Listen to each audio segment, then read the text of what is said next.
Kyle, good to see you. Thanks for doing this. With everything going on, if you follow Kyle on X, you'll see that his life is there's just a lot happening with you right now. Complex. Yes, indeed. Thanks for having me. I always keep my appointments. That's the thing I try not to. I don't ever like to beg off, even though we made this before any of this craziness started happening. Yeah, and I got to admit, I saw this. I was like, wow. Hopefully, this conversation stays. Hopefully, it happens. And if it does, the timing. Sometimes with this stuff, the timing is everything, right? And I'm sorry that everything that you're having to deal with right now, but it's like, God, this is going to be an interesting conversation. I'm a little selfish there, Kyle, but That's my curse. I live in interesting times, or at least my family does. My advertising sponsors, my ad agency, and I were just talking. He's like, "Man, I didn't want to call you over the weekend and give you, hey, how's it going? How's it feel to get sued?" And he's like, "I just wanted to wait a few days." He's like, "So I'm calling you today." I was like, "Yeah, thanks, Ben. Appreciate that." how are you? How are you doing? I lost about 11 pounds in the last 4 days, so that's not normal for me. I'm anxious, as you can imagine, and I'm not thrilled about any of this, but This episode is brought to you by Vaulted. Launched by McElvaney Financial Group, with Vaulted, I literally just tap a button and I own physical gold stored in a professional vault. Vaulted is offering all of my listeners $50 of free gold when you click on my sign up link. They have a tool called Vault Plan that allows you to passively add your gold position every month. Just activate it for 6 months and you will get $50 of free gold in your account. Click on the promo link in the show notes or go to vaulted.blbvux.net/coffeeandamike. it's just more evidence of sort of the process is the punishment, and once I can lay out a timeline, which you do for people, and then they start seeing it's like, okay, obviously this is connected. The facts of what I'm dealing with are inextricably linked to sort of the public statements I've had pushing back against the FBI, which is not a new mission for me. I got into this. I lost a house. My kids lost all their friends. My wife and I had to move into my parents' house. We were living in 400 square feet in Arizona, up in Payson, probably not too far from where you're at. And we went and lived there because my beautiful 2-acre, 3,000 square foot home that I was, owned out in New Mexico was no longer an option because I didn't have a job there anymore.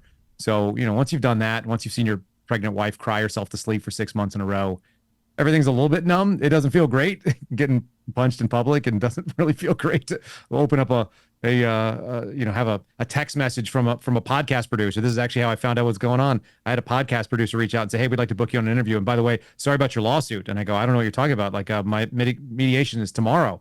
And he goes, "What mediation?" I go, I'm suing DOJ. We have a multi-year lawsuit against, their COVID practices." And he was like, "You just got sued for $5 million, dude." I was like, "Wait, what?" You had to send me the lawsuit. So I found out about it from a producer of somebody that was booking an interview with me. That's how crazy it is.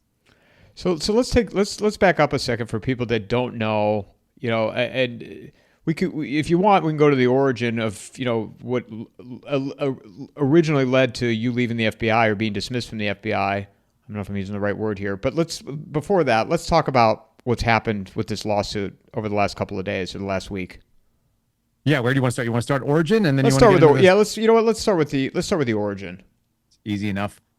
Yeah, so I grew up in California for a couple of years, moved to Texas. I spent most of my formative years in Texas, outside of Dallas, and went to school in Oklahoma and worked a variety of jobs trying to figure out what my life was about. Like a lot of people, probably in my age bracket. I'm 43 years old, so I worked in sales, and I sold ergonomic office furniture for an American manufacturer, and I got recruited away from that sales job to another sales job, and I sold radio airtime for a little while, and then I chased a girl. Actually, I chased a girl to those jobs. I chased a girl out to Texas, and same girl, and ended up going out and working for Dell Incorporated, the computer company, and I did $20 million worth of business-to-business sales and was involved in technology, and then we had a really nasty breakup and kind of a ugly falling out, so I ran away from Austin, and I ended up in Kansas, and I ran a restaurant for a little while for an associate that met my dad through a business thing, and then ended up in San Diego, homeless and penniless, and trying to figure out what the hell to do. Sleeping on couches with negative $500 in my bank account, and trying to figure out why I was even alive and what my purpose in the world was. And I got offered a job at Warner Brothers, so I worked in corporate finance for about a year and change, maybe almost 18 months. And during that kind of moment where I went from having nothing to having a solid paycheck and working on the movie lot and doing financial analysis, which I had no training in, but I ended up being pretty good at it. I was trying to decide if there was a mission, like what was my purpose? Like, why does God have me on this planet? Like, why am I running around trying to find anything? And am I creating anything? Am I destroying anything? Am I adding any value to the universe? Or am I just, subsisting? And so I decided to enlist during that period of time. And in June of 2009, I took about an $80,000 pay cut, and I went and joined the U.S. Air Force as an E1, graduated basic training. They gave me E3, which I should have had in the first place because I had a college degree, and classic military. I had my paperwork messed up, and I spent almost 4 years, just shy of 4 years, training for special operations, 2 different jobs. One of them, which is called combat control, and that is like a special warfare job where you're calling in airstrikes and you're working on behalf of the Air Force on the ground attached to special operations units. And then I just about died while training out at Fort Bragg. Had a body temp at like 106, and medically washed out of the training, or they call it either a quit by action or whatever it was. I was about to die out there, and I pretty much knew it. I'm a paramedic now, and since then, and then I went like, oh, okay, yeah. Once I knew what the symptoms were, it was a straight up heat stroke, not exhaustion, potentially fatal condition. And then I went back and reclassed into a job that's called pararescue, which is, you'll see stuff over my shoulder, a fin from my NDOC class, and my ribbons. And so I went to airborne school, and I went to combat dive school, and I did all these things that were really difficult in training, and then found myself sort of just waiting at 31 years old, waiting for a training slot that never showed up. And so I left the Air Force, and I have an honorable discharge, but I didn't get to finish my training there. And it turned out it was kind of like one of those weird moments where I'm like, why did I just do that for almost 4 years of my life? Why was I putting everything on hiatus? I refused to get married, and ended up marrying the girl that I was dating, because it was like, I didn't want to go to war and leave a widow. That was the mindset that I had. I was really committed to doing that path. And then suddenly I find myself like, I'm not going to war. Apparently I'm going to go back out and join the civilian ranks of the world. And my wife told me that after all this crazy stuff has happened with the FBI, that I was preparing for a war, but maybe not the war that I thought it was. So sometimes God's path is kind of interesting. We think we know what it is until you look in the rear view, you start suddenly understanding. Long and short, I get out of the Air Force. I go and join a hospital. I applied to a bunch of government agencies, and I promptly forgot that I applied to them. I think I applied to the CIA, and I applied to State Department and some others, and thought, I've got this rigorous training background and some skills. I was an air traffic controller, and I'd been an emergency medical technician, and then I trained to be a paramedic and so on. So I had all this skill set, and like, what the hell do you do with it? Thought I might go to medical school, thought I might go be a PA or something, started working in a hospital, got a job on an ambulance company as well. And then somewhere in the middle of all that, my wife and I gave up. We decided to move to Vermont, which I've never been to. And we thought, okay, we'll just go buy a bed and breakfast up there. We're going to sell a condo that we have here, and we're going to go start a hotel in the middle of nowhere and just never be heard from again. So that was my plan in 2016. And that's when the FBI picked up the phone and said, hey, why don't you come in and test, be an FBI special agent? One of those, like I say, applications I totally forgot about. So the rest is sort of history from there on. But I tried out. They told me that I wasn't most competitive and I wouldn't likely get it, but they didn't realize how a veteran's preference worked.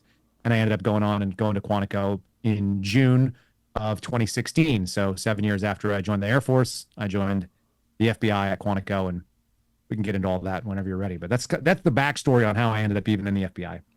So from there you're in the FBI, and I want to talk about, as much as even we can do a summarized version of how you ended up getting, pushed out in regards to Board of Education, right? Am I butchering this, or am I saying it right? No, you're right on. You're right on to things. Go ahead. Yeah, my career path was kind of frustrating. I think I got out of the academy, and I immediately was a little disillusioned already with what the FBI purports to be versus what it is. And so here I am. I've got a background in stopping people from bleeding. I've had people die in my hands. I've had people born in my hands. I trained to shoot and be physical, and we had some of the most rigorous fitness standards in the entire United States military. Very high washout rate going through both those trainings. And then I get assigned to essentially an older dog's job, if you will. I got assigned to what's called counterintelligence for non-criminal threats that were non-U.S. based in the sphere of Chinese influence. And so that's a really strange, sophisticated, nuanced type of intel type investigation.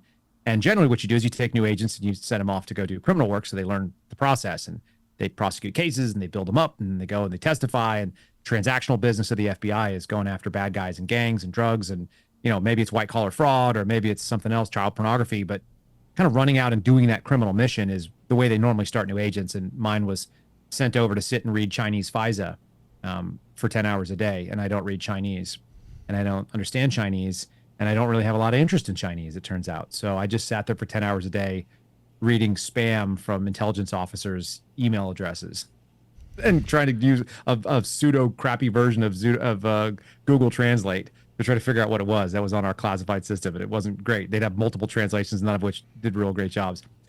So that's really strange. And what I started doing is looking around and seeing that the FBI was doing a lot of things at that point in time that didn't make a lot of sense to me as someone who swore an oath to the Constitution.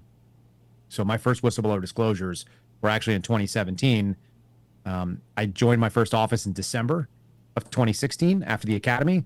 And within a couple of months, I'm already in my boss's office doing what are legitimately and legally referred to as whistleblower disclosures, even if that wasn't something that was public.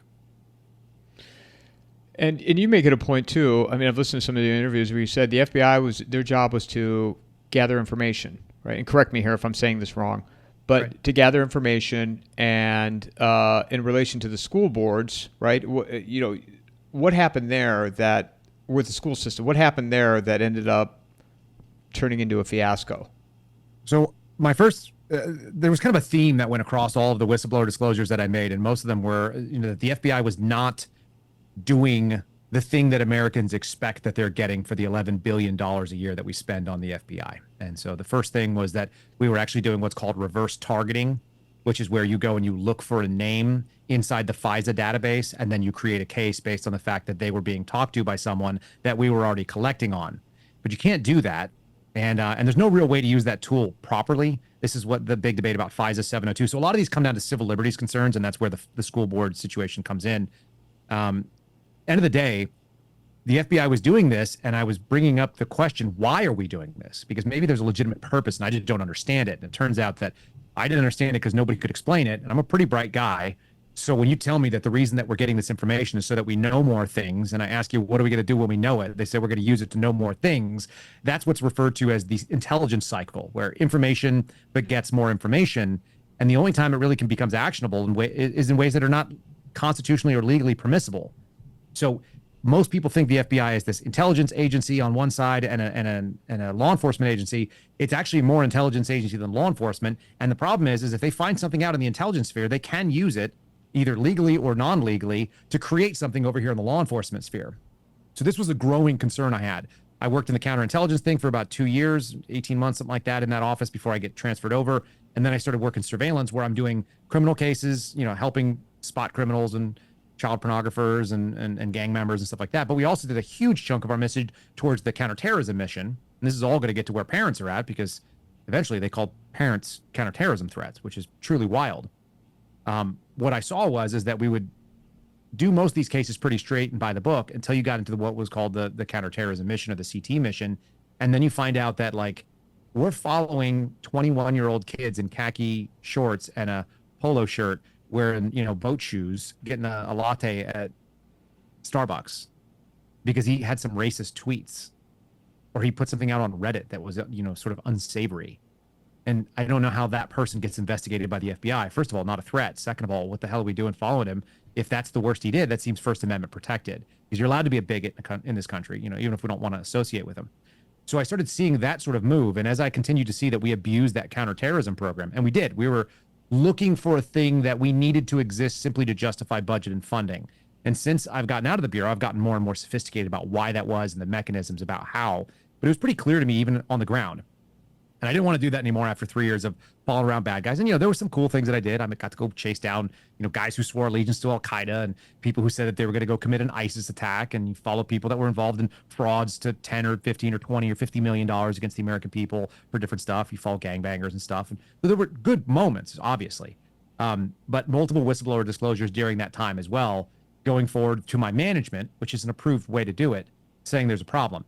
Eventually, I end up, because of the COVID tyranny and the BLM and the kind of chaos, I transferred out of Washington, D.C. I ended up in Las Cruces, New Mexico. They had 2 jobs out there, and I was one of 2 people who applied for those 2 jobs. So I got it, and they transferred me to an Indian reservation. And so now I think I'm kind of out of the fire. And in October of 2021, I got an email forwarded to me from someone in the office that said the FBI was going to be investigating parents at school board meetings, specifically using counterterrorism tools. And to me, that was the problem. 5 years in Washington, D.C., I followed the national news. I'd seen that Merrick Garland had been in front of the one of the House committees 5 days prior, and he said, we're not going to be using Patriot Act tools or counterterrorism tools against parents. And there was this whole push at the time. The National Association of School Boards wanted parents to be called domestic terrorists because they were questioning gender ideology, because they were questioning whether or not COVID restrictions were fair and masking and testing. And, parents were righteously pissed off. And we were going to go out there and use those tools. This email was signed not just by the assistant director of counterterrorism, but it was also signed by the criminal. If it had just been a criminal case and we were just going to be looking at interstate threats, it would have been fine. But that was the final straw for me that made me move outside of the chain of command and the people inside the bureau and some of the other places I went, like, EEOC, and I went to the Office of Inspector General. And I finally go and talk to my congresswoman. And that was kind of the death knell for my career, because October is the whistleblower disclosure. November, they told me I couldn't come back in the office if I didn't test for COVID every 72 hours. And then by October, they took April the next year of 22, they took my badge and my gun. That's the long-winded version to get there. So you're following around, let's say, a 21-year-old kid who, might have put some racist tweets out there. How long do you do that for? And then what is the moment where you or your team say, all right, this is a waste of time? So we didn't get to make those decisions, and that was really where the weird part of it was. A lot of those were what referred to as 24/7 or emergency surveillance protocols. So they would kind of hit this button somewhere in their heads, and then they would activate nonstop, night and day coverage of this person. And I think they did it specifically to say that we have emergency requirements on these, fake terrorists that at any moment might snap and do something dangerous. And it would usually end when they either interview the subject, when they sent in an undercover and assessed the threat, or when a higher priority came up and the headquarters unit lost interest in it. But we'd follow them day and night, 7 days, 14 days in a row. We'd get deployed around the country to go do this sometimes. And some of them were more legitimate than others, but you end up following somebody around. There was a great example in North Carolina where we followed the same person, and my team rotated in and out on a geographic basis.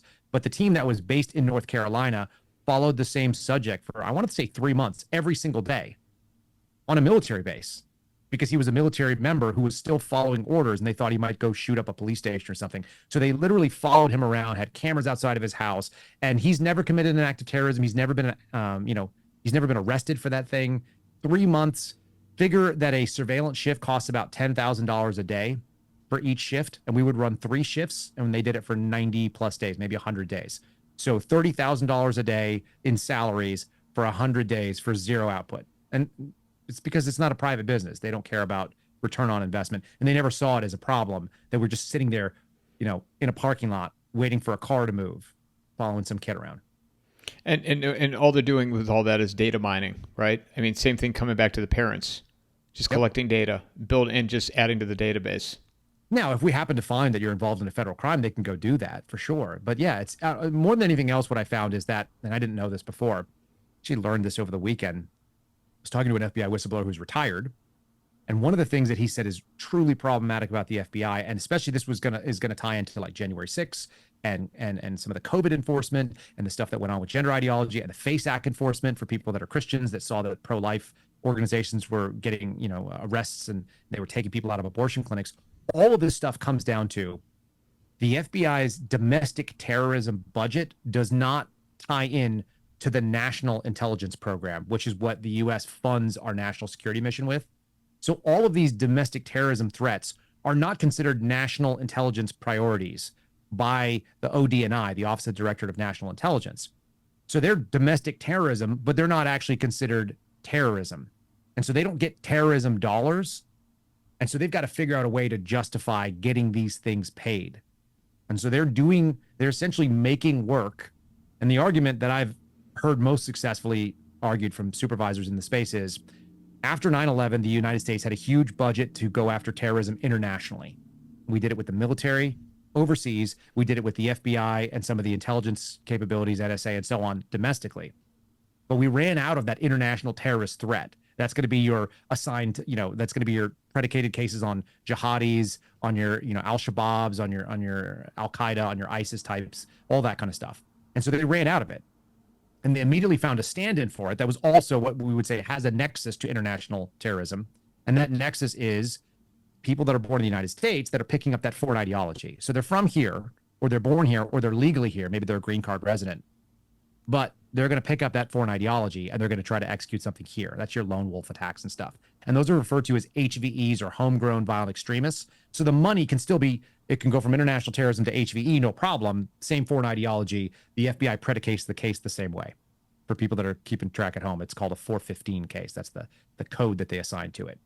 And then they're already looking outside the house. They've run out of this thing. They still have the same agents that were hired on to do terrorism. You know, they beefed up their field staffing levels and their employment capability and the profile of all your agents that are working counterterrorism, but they don't have any terrorists anymore. They don't have, you know, any of these types. They're just mostly gone. And a lot of it came from the war in Iraq and in Afghanistan, tying up the enemy forces. And a lot of it is that people get here and they don't want to do terrorism because same reason as the kid who's 21 years old that's racist and has mean tweets. Turns out he's probably going to end up meeting some black girl, holding hands with her, like falling in love, and then they're going to go have some mixed babies. And like, that's the end of that. That's the end of the terrorism story, right? So a lot of this actually ends up being the case. That's the irony of it, I think, that America ends up radicalizing people against the ideology they thought they were going to go do. So you're looking for terrorism. You don't have any foreign nexus anymore. We've run out of the people that are overseas. We've run out of the people that are domestic, that are associated with foreign terrorism. That's when they started this big push back towards what we saw in the 90s, domestic terrorism. And so that's your patriot groups, and that's potentially your anti-abortion groups. It's potentially your people that are pro-abortion, although they are never going to go get them. It's your people that are ecological, extremists and so on. And then, there's the racially motivated violent extremism, which is a catch-all, mostly white supremacy, but they have other categories of it. And then lastly, they added the thing for January 6th, which is known as anti-government, anti-authority violent extremism, which every single one of our founding fathers would have fit that category just based on the way they define it. And they started putting money into that budget.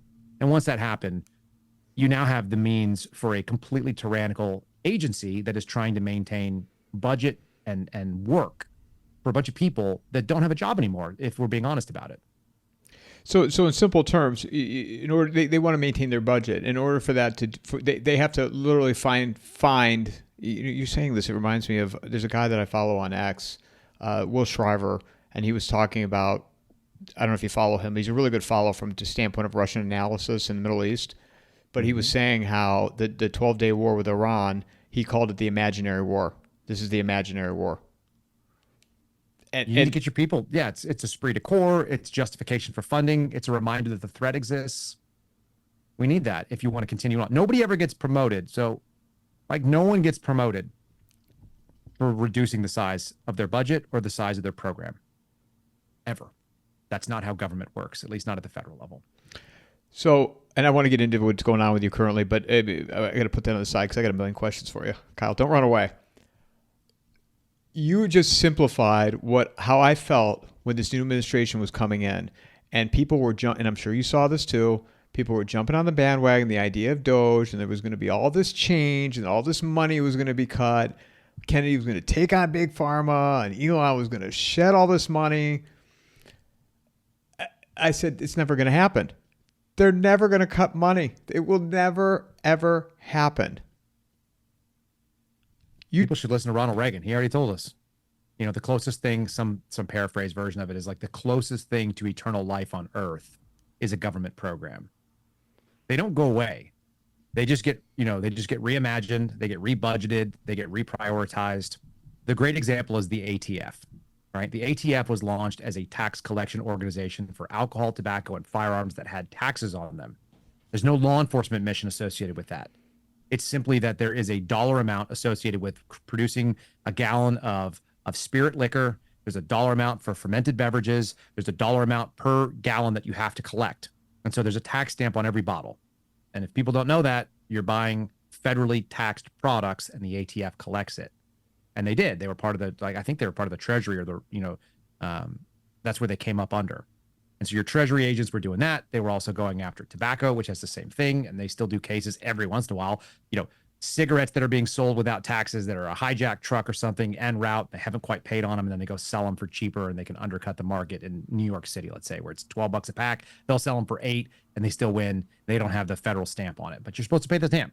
Last thing, firearms, which has no business being there, but they did anyway. So you got to have a tax stamp on a suppressor or a short-barreled rifle, short-barreled shotgun, or a machine gun. And, I own NFA regulated items, and I've paid thousands of dollars at this point in federal tax stamps simply for the privilege of owning my own stuff that I bought. And so that's what the ATF did. And they sort of ran out of a mission. And then they made themselves really embarrassed by trying to gain a mission. And people remember things like Ruby Ridge, which was the ATF rattling their saber, saying, we're going to do some really public moves. We're going to show what we do. We're going to prove while we're here by, accidentally killing or setting up an operation that ends up killing a woman and an infant. We're going to accidentally do some really stupid maneuvering and try to take down a religious cult where there's some child pornography and pedophilia involved, where we could have arrested the guy with absolutely no work. We could have literally just walked up to him and put him in handcuffs. But what would be better if we staged a huge raid with a bunch of military assets and they ended up burning the place to the ground? And that was my first exposure to the FBI, for whatever it's worth, because my dad was a newscaster and he ran the radio station, the biggest radio station in the state of Texas at the time, probably still is. And David Koresh called into their station, as did the people that were in the compound. And they were saying the government is trying to kill us. My dad ended up talking to David Koresh personally for hours, many hours, and negotiating out a bunch of kids being released. But that's the reason why the ATF still exists. They got moved into DOJ. Janet Reno was looking at maybe giving them the axe, either redistributing those senior agents and the brick agents that were working cases, or maybe they just wouldn't have a job. I don't know. And they went, holy crap, we're not going to have that happen. What if we do something big and splashy? And they did. It was huge. And the result was, people pushing back as well. And then you had the Oklahoma City bombing, and now you're entrenched again. And the ATF has had a mission ever since. So it's wild when someone thinks that they're going to get rid of something. Like, it's not going to happen. What is this thing? I just saw Donald Trump put out a Q post and, nothing can stop what's coming. We should agree that no one can stop what's coming. It's just going to be the thing that's always been there, which is going to be another continuing resolution, then another one, and then an omnibus bill. And I know that because we had a really good chance at knocking that out. And Kevin McCarthy got unseated and they vacated the chair. And it was, historic problems inside the GOP. When I got this revolutionary guy, and Mike Johnson sounds exactly like Kevin McCarthy. They're the same. There's no notable difference. We got more omnibus bills. So no one can stop what's coming. What's coming is the status quo, because the status quo is basically undefeated. Well, and even as the IRS, right? I mean, they're already attempting to bolster back the IRS, hire the people that were let go, laid off, retired, convince them to come back. Of course. And who would expect otherwise? And Kyle, I still have people will say, they're like, well, this is it. This is the one. I'm like, we are like, we're in kayfabe. This is pro wrestling. 100%. That's all it is. This is WWF. This is off the top ropes. This is me. Get out here and I get the microphone. I get in your face. And, there just happens to be a stage chair that I'm going to hit you with. And it looks really strong. And we do a hearing about it. Here's the sad thing is I've actually watched my friends go in front of Congress and present their testimony. And what you don't see on the cameras, because you're just watching the face of the person testifying, or you're watching the face of your hero, whoever you've decided to align with. You're an MTG fan, so she's out there, she's a mean girl, and she's sending it the way you want. Or maybe you're an AOC, and look how sassy and smart she is. Or maybe you love Jim Jordan because he rolls his sleeve up, and that's just like me when I go to work. I roll my sleeves up too. Like, whatever it is, they're giving you this person that's like a superhero representing your opinion. So you're cheering on your hero. And what you're not seeing off camera is that these people are backslapping, high-fiving, making lunch plans, texting on their phone because they're bored, leaving the room, coming back in to go do their angry soundbite like they've been listening to everything. They have no idea what just happened. And the entire thing was scripted by a bunch of congressional aides who know more about it than the congressperson does, and wrote up something the congressperson doesn't understand when they do it, which is how and the congressperson has no way to pivot, which is why you got that famous exchange between Marcus Allen and who was one of the FBI whistleblowers, and one of the congresswomen there. I can't remember her name. I think it was Sanchez out of California. And she was like, do you ever use Twitter? And he's like, yeah. And she's like, do you know the account Marcus Allen 56785675443? And he's like, no. And she was like, but do you agree that that's an account? And he was like, I don't know. Like that. Like, now we're off the script. We don't have another line. What do? We'll just keep playing this crazy thing. So she accused him of text messages or of Twitter posts that some rando made that he didn't. And they didn't know what to do. And they look like fools. And as long as the news cycle switches, like, they just move on to the next thing. Like, she's not going to lose her job for being a moron. But she was a moron. She acted like a moron. And then nothing happened, right? We talked about weaponization. We gave honest information about it. Violations of rule, policy, or law. What was the result? What did the weaponization committee achieve other than hearings and letters? And sound bites and sound bites. clickbait. That's it. It's Fox News hits. That's what they're literally doing, auditions at the minor leagues in these hearings so they can do the major league hits on MSNBC, on CBS, on ABC, on Fox, and on CNN. That's what they're doing. They're auditioning for who's got the best cut. Can you play the cut? And now here's with us the person who did that cut. It's the same thing as watching someone hit a homer outside of the watch a homer in the fourth inning, and now we're going to go talk to the hero that turned the game in the locker room. Here, let's go. What do you got? That's it. It's the same exact thing our politicians are doing right now. And if you're watching it, you just go, why would it change? Yeah, I was talking to my friend Melody right yesterday, and these superhero movies, they put out 6 a year now. You wonder if that's been done intentionally, just to get our society in that mode of like superheroes. Because that's what this administration. I mean, it was like the Avengers. Yeah.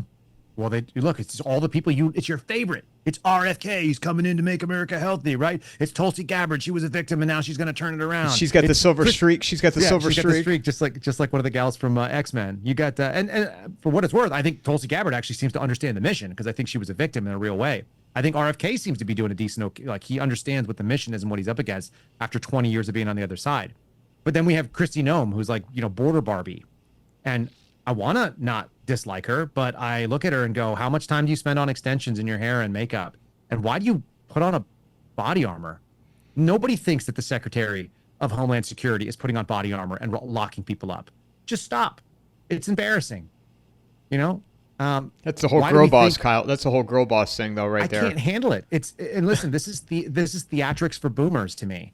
And that doesn't mean that all boomers don't know what's going on. There's plenty of people do. Some of my favorite people in the world, my parents are boomers. So like, I love people who are boomers, but also I know that the audience for Fox News and for this sort of legacy media format, it's boomers, folks. So if your friends are watching these newscasts at night and they're not doing so critically, and if they're watching it unironically, like they really think Stone Cold Steve Austin is actually really mad at whoever the other characters are, Jake the Snake, he's really in danger of getting choked by a snake. Like, you're the mark. This is a classic, con game. And Kyle, they can't come to terms with the fact that maybe I get attacked by boomers all the time. They can't come to terms with the fact that maybe Fox News is lying to them. Just maybe. Listen, here's the way that people need to look at this, and this is really easy. I had an offer. You ever had a gold company reach out to you? Yeah. I had an offer for something like $5,000 a month when I had 3,000 followers on my video channel, because I have a reputable voice, apparently, or at least that's what they considered at the time. They were going to pay me that plus 10% of all IRAs that were rolled over with their products. That's a ton of money for not a big enough podcast to do that. And so they do the same thing on Fox, except they spend millions. And if they're able to spend $5,000 just to be able to access my audience and a 10% commission on top of that, there's not even 10% in the gold market. On most reputable gold companies, they don't do 10%. It's a commodity. So I immediately looked at it and I'm like, okay, well, what's going on here? What's going on here is there's enough people that will take the credible product, that they will go and they will spend their money on the advertisers. And that's what Fox News does. So I had someone describe it to me the other day. Fox News is a conservative news product that is made by a liberal company for boomers. And that's not to like bang on boomers, but like I find regularly, like, boomers are my favorite people they're super, one, it sounds fun. And two, the funniest thing is, like, my mom's a boomer. And when I said something about her being a boomer, and she just said, well, I'm not a boomer.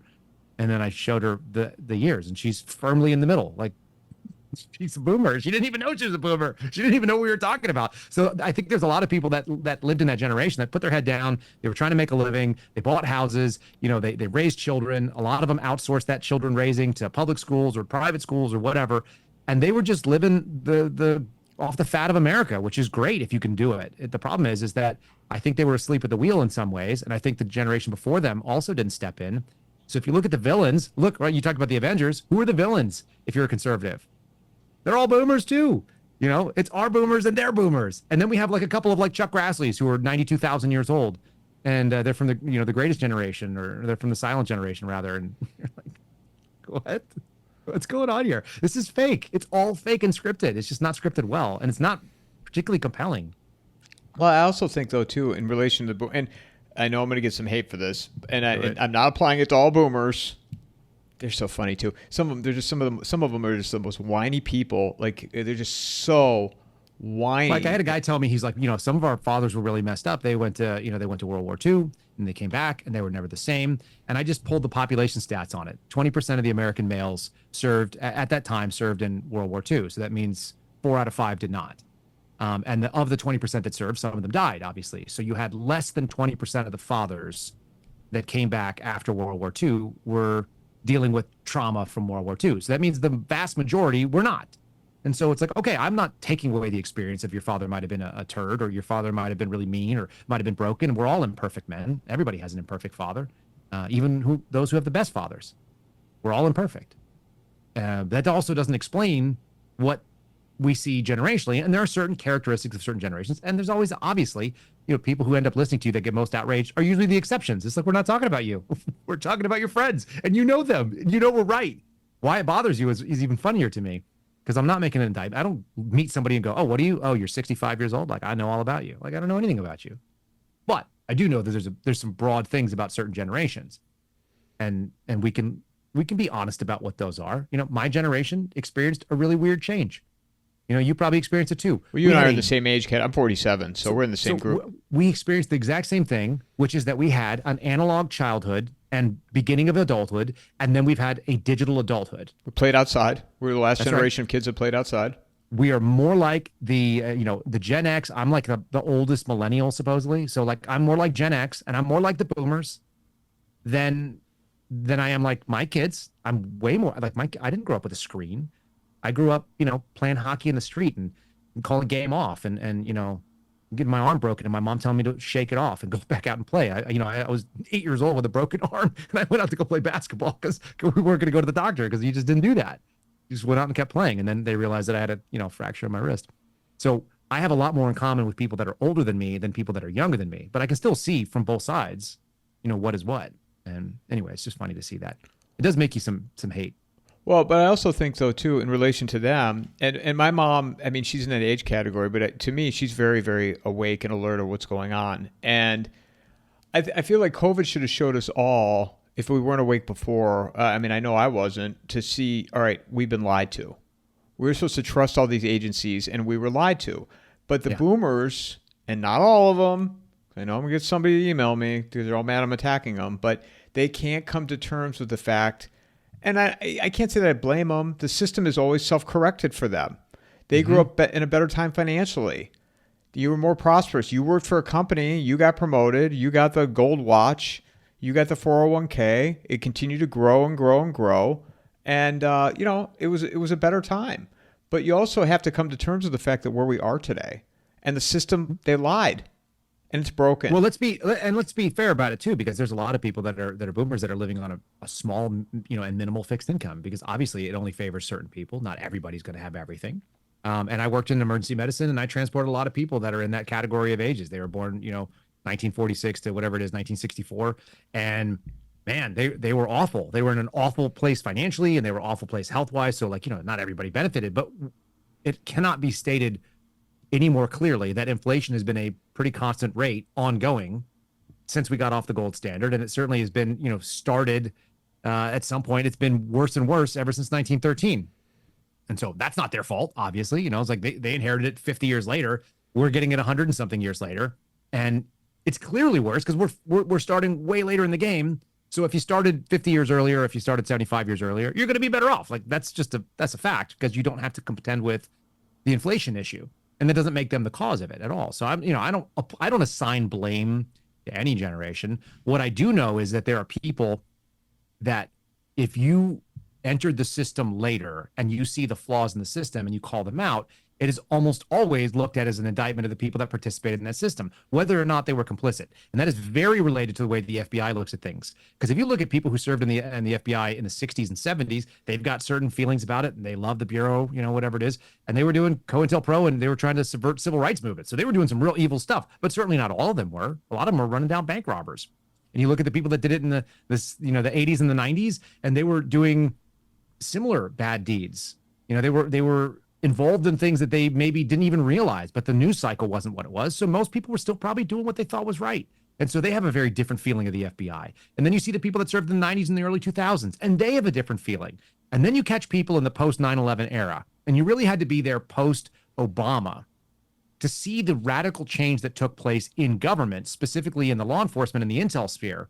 And when those things really came together, which was the end result of the motivations that happened after 9/11, when you set the Patriot Act into motion, when you changed the Executive Order 12333 that redefined the parameters of what the FBI could touch in the intel space and raw FISA and so on and so forth, when you gave some certain permissions from that were intelligence capabilities directly over to a law enforcement agency, we're 8 years down the line from when that happened. It happened at the end of Obama's term. And, the results were catastrophic, and they were immediately political. And that was really obvious to people. And when you go talk to people that had that time to see it, I started after it was already politicized. But if you talk to people that lived there through it, if you retired from the FBI in 2016, 17, or maybe 18, you probably don't realize how bad it was. But if you retired in 2022 and you had been there since 2002 and you got to watch it go, where like 9 years of Mueller or whatever it was, 11 years of Mueller, and then you get into Jim Comey, and then you get into Chris Wray, and now you're out and you're looking at it going like, oh my God, the agency that I left was nothing like the agency I was in. And that's the same way I think some of us feel about our country, about the way that it's moved so quickly, because the United States that I grew up in is not the America that I live in today. It's not the America that the boomers were raising their kids in. It's, I used to make the joke that the America that we are in today, the America that I was born in would invade the America of today. Hands down, 1985 America would kick the ass of 2025 America. They would, stage a coup. We'd have a landing like it was in Grenada. They would do the same thing like they did in a bunch of Latin American countries, because it's just not, we're not the good guys even in our own mind anymore. We don't even think that we're great. We don't even know what the common enemy is. And a lot of it is like our own government, it turns out. Well, and that's what people are, I feel like more are waking up, but some have failed to identify. This is not a good guys, bad guys anymore. This is not a left or right. No, it is an us and them. It's an us and them in so much it's people that want to be living in freedom and maximize human liberty and their own experience, and agree on some common values that are Western and that are American. And it is a unique thing where we can tolerate new cultures coming in and we can take them, in stride and allow them to integrate in. That's not common anywhere else. I guess Europe it is now. They just get overrun. But that American idea of, if you want to be exceptional and you want to have freedom and you want to exercise liberty, then you come here and you got to be part of it.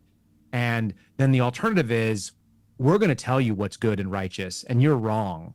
And we're going to dictate that. And I've had people refer to it as a godverment sort of situation, where it's basically people who want to be left alone and worship God. And then the alternative is a godverment. And the godverment is very leftist, but that doesn't mean that they're Democrats, because Republicans today, the things that are on the Republican platform, I think I heard a guy say he was a 2001 Democrat, which makes him a Republican today. If that's the case, I'm like a 1896 or a 1900 Republican. I don't associate with the Republican Party because they don't represent my values. My values are decidedly conservative, but they're not represented by any political party anymore. And they're not even close. So I just sort of like hate everybody, and I hate some a little bit less, which makes you kind of negative. I'm the same way. Do you think these institutions are salvageable at this point? Some of them, absolutely not. But the only way that you're going to find out if they're salvageable or not is by doing something that it looked like what the mission of Doge was, and they didn't actually get to execute. I mean, I don't know why Elon Musk left, and he hasn't publicly said it, but I'll just speculate because I think this is, my opinion. My guess is he went in there with all the ideas that you would have as a business owner. And if you wanted to take over a failing business and you knew where the failure was, that you've got 25 tiers of management and you only have 3 tiers of producers, you probably want to reduce that to like 1 or 2 tiers of management and then have executive leadership, and that's it. And if you have 25 tiers and you go, well, let's get rid of this 22 of them, and they say, well, we can't do that. What do you mean we can't do that? We must do that in order for this to be sustainable. And they tell you no. And here's all the legal reasons, and here's all the policy reasons, and here are all the roadblocks we're going to throw up. And here's the people that refuse to actually leave the building, and they're going to chain themselves to their desk or whatever it is. At some point, if you're a person that's used to being able to do things, because Elon Musk, for whatever anyone wants to say about him, he does seem like a doer. We don't share values on a lot of things, but he seems like a doer. And if you can't do, why would you be there? Why would you waste your very valuable time around something that's not going to be successful? I made a pitch to Kash Patel prior to him being confirmed as the FBI director, prior to him even being nominated as the FBI director. What And was I your said, relationship? Let me interrupt you a second. What was your relationship with him prior to him being in the FBI? kind of confusing, I guess, for me now looking at it. But my belief is that we were at least allied in our wish for a de-weaponized government. So he reached out to me and made a phone call to me while I was standing in Payson, Arizona, at a playground that was downtown in November of 2022. I hadn't, I was living with my parents. I'd sold my house. I had no job. And this was just after I went on Dan Bongino's podcast for the first time and kind of like launched myself into this sort of media space on accident. It really wasn't an intention. I didn't mean to be in media. I didn't actually plan on doing that. It wasn't a goal of mine in my life. I never wanted it, and I kind of still don't really want it. But it does feed my family. And if I wanted to do it, I would have followed my dad's footsteps because he was in radio. So I get this phone call from Patel, and I'd never spoken to him. I didn't even know who he was. Like, I knew his name, but I didn't know what he did. I didn't know his background or any of his history. And he said, I've got a foundation, and we go after people or help people out that are being attacked by the government, and I want to help you out, and I want to write you a check for $10,000. And I said, well, that sounds really great, but my family is not starving. I have money saved. I just sold my house, so I'm not going to be, missing a meal anytime soon. We just took the equity, and I've got that. And I have some passive income coming in because I invested some money.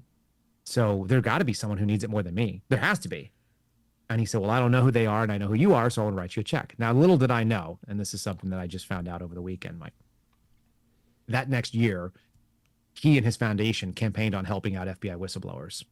And the year that he gave me $10,000, they brought in $200,000 in change in total donations. And the next year, they brought in $1.3 million in donations. And they went from paying out. Go ahead. No, so people, so they wrote you a check for $10,000. That year they took in over $200,000 in donations. So they were able to, individuals or whoever were contributing money. So they took in more than they gave out, and then the next year went to over $1 million.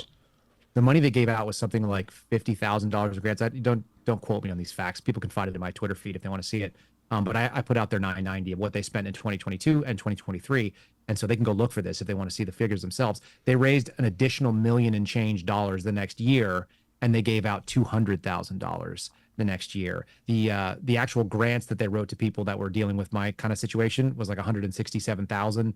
And I think after I figured what my buddy got paid, because he got the biggest chunk of it, he got $25,000 and $5,000 a month for a couple of months. Another friend of mine got another $5,000. Another friend got $5,000. And so their average grant for people that were having a hard time was like $3,088 across 50 total payouts. So that's interesting. I mean, it was like 42 payouts after my friends were taken out of the VIX.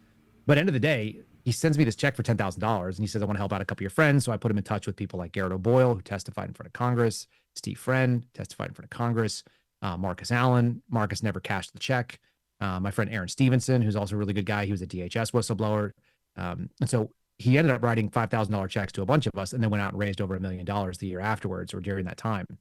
But I didn't know who he was. It's like Dan Bongino called me, said, you're a good guy. I'm going to help you out. So Kash Patel calls me up, says, I'm going to send you a check. And he sent me a check to my parents' house. I was really grateful for it. $10,000 out of nowhere.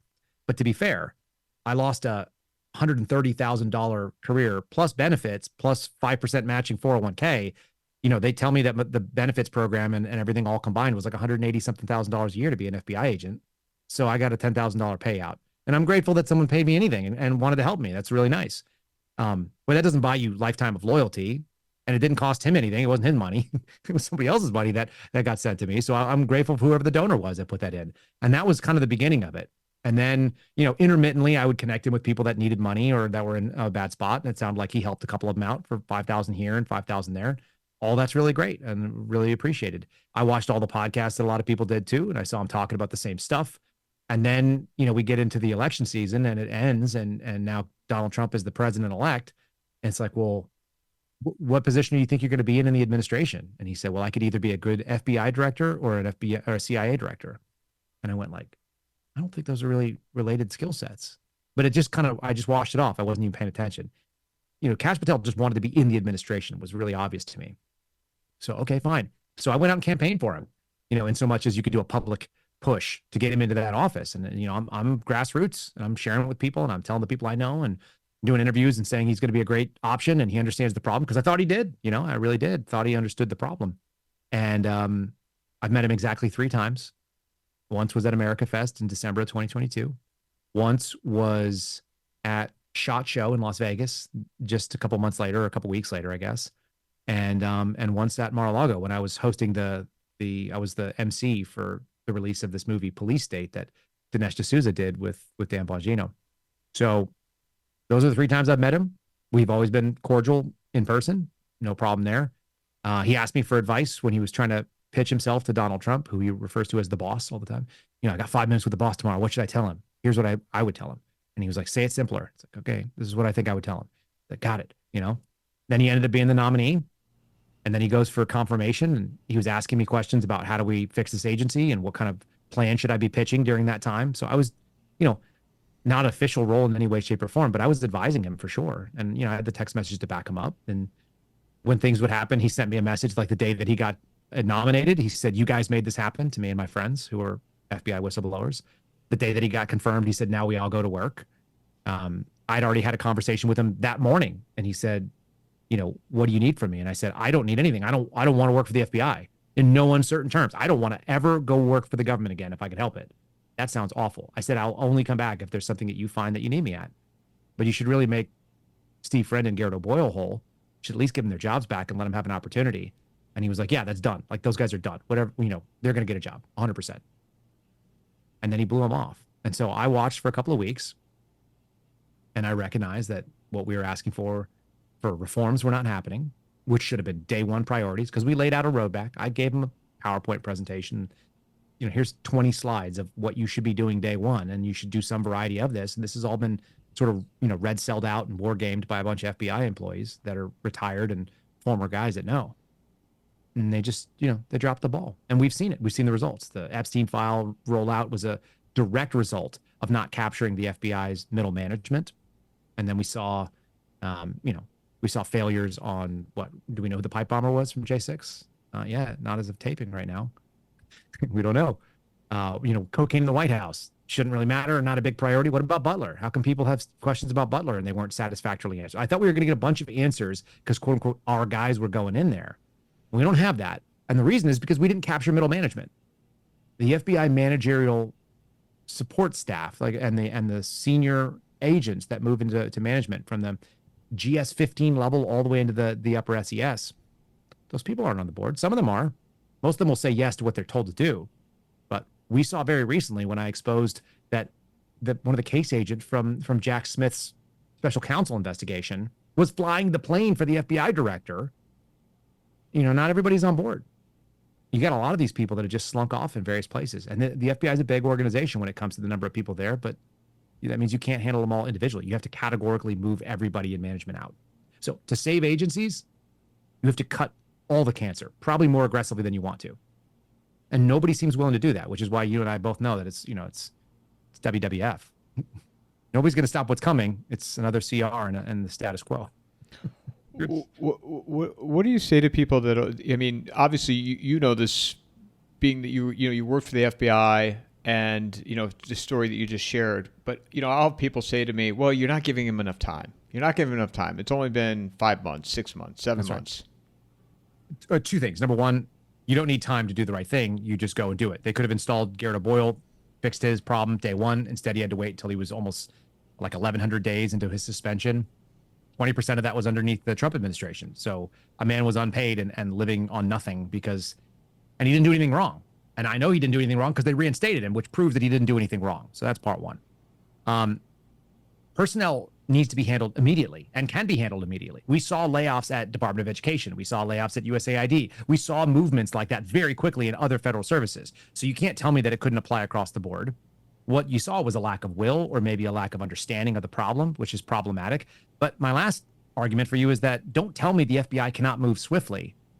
By this point in time in the Biden administration, in 2021, well over 500 January 6ers had been arrested.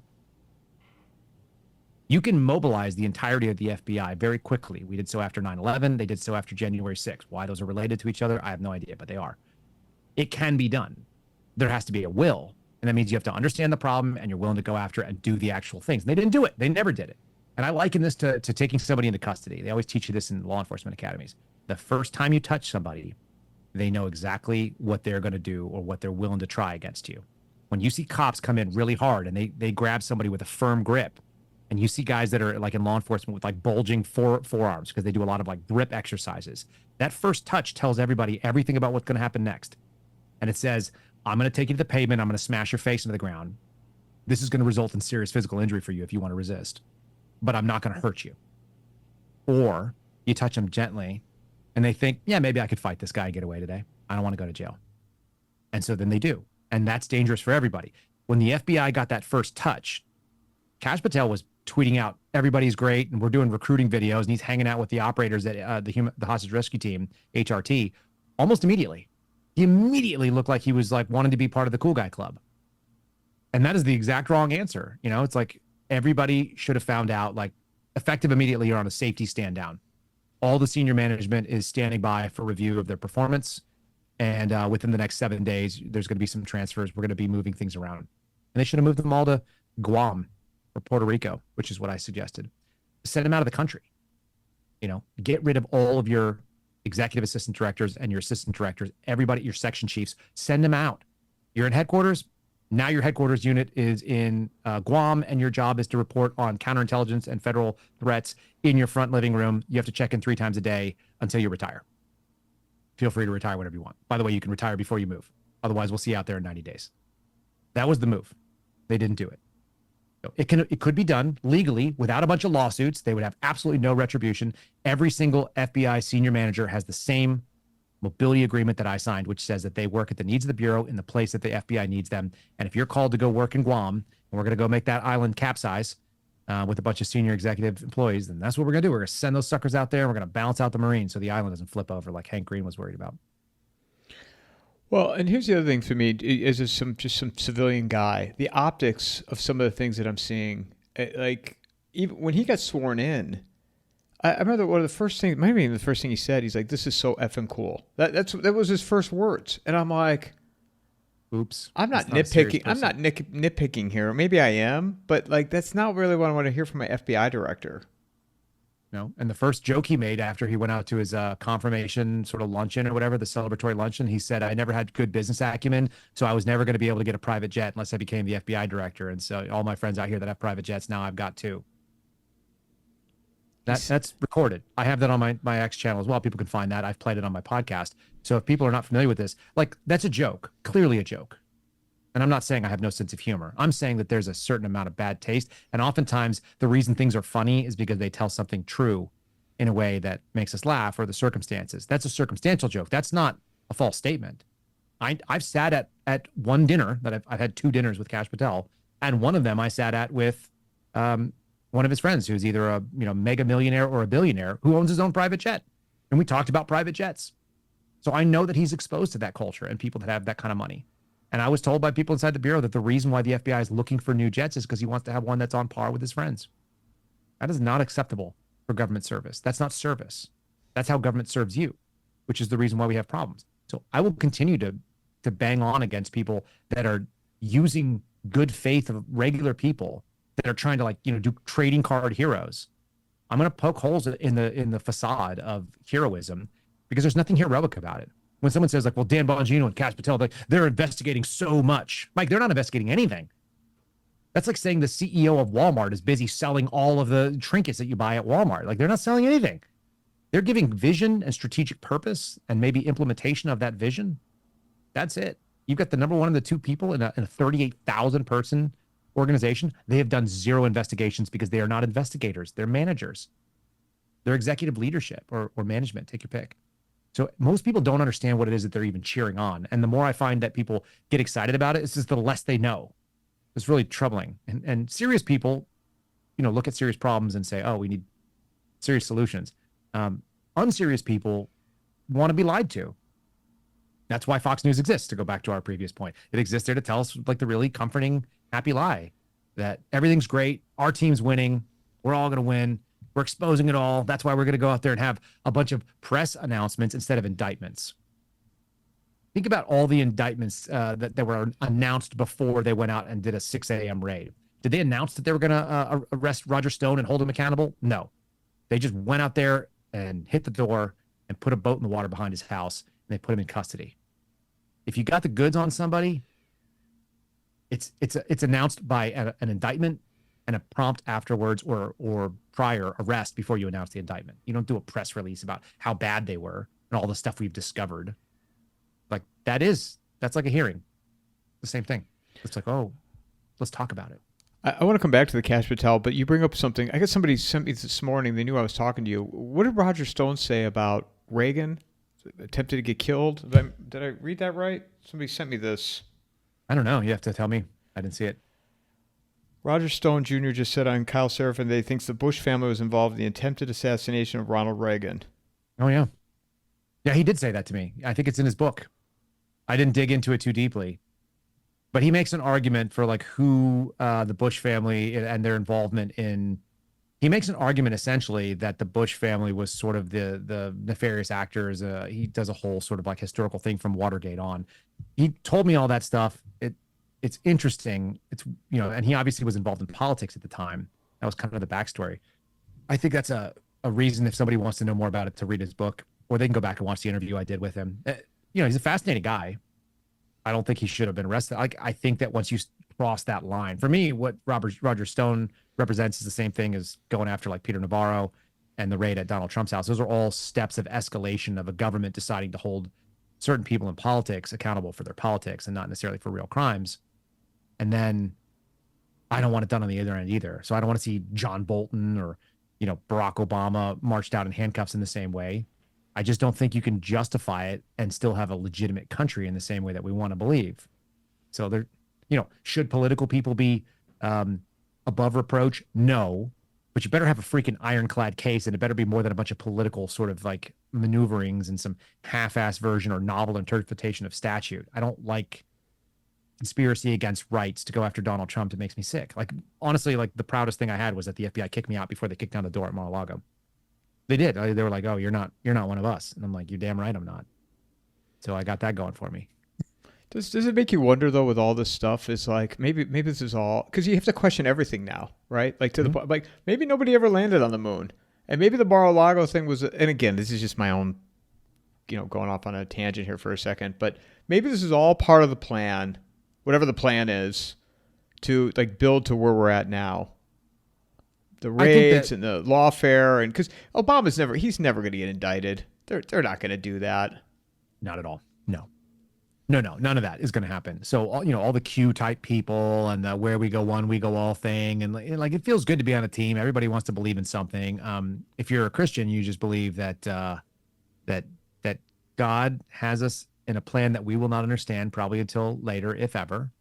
And the other funny thing is, and this is something that's really hard to meditate on for kind of alpha type males, as you're kind of like you're pro-action and proactive and trying to solve your own problems, is that if you look at the example of Christ, the answer for people who are Christians, which is the bulk of Americans still, it's like he died at the end of it. He didn't actually turn out all that great. It wasn't great for him. It was a really awful death. So Christianity, one of the things that I think changed the world, and I think that Christianity, the argument is that it fundamentally changed the world, and Western values are based on those things. This is my personal belief structure, is that it redefined the terms of victory and success.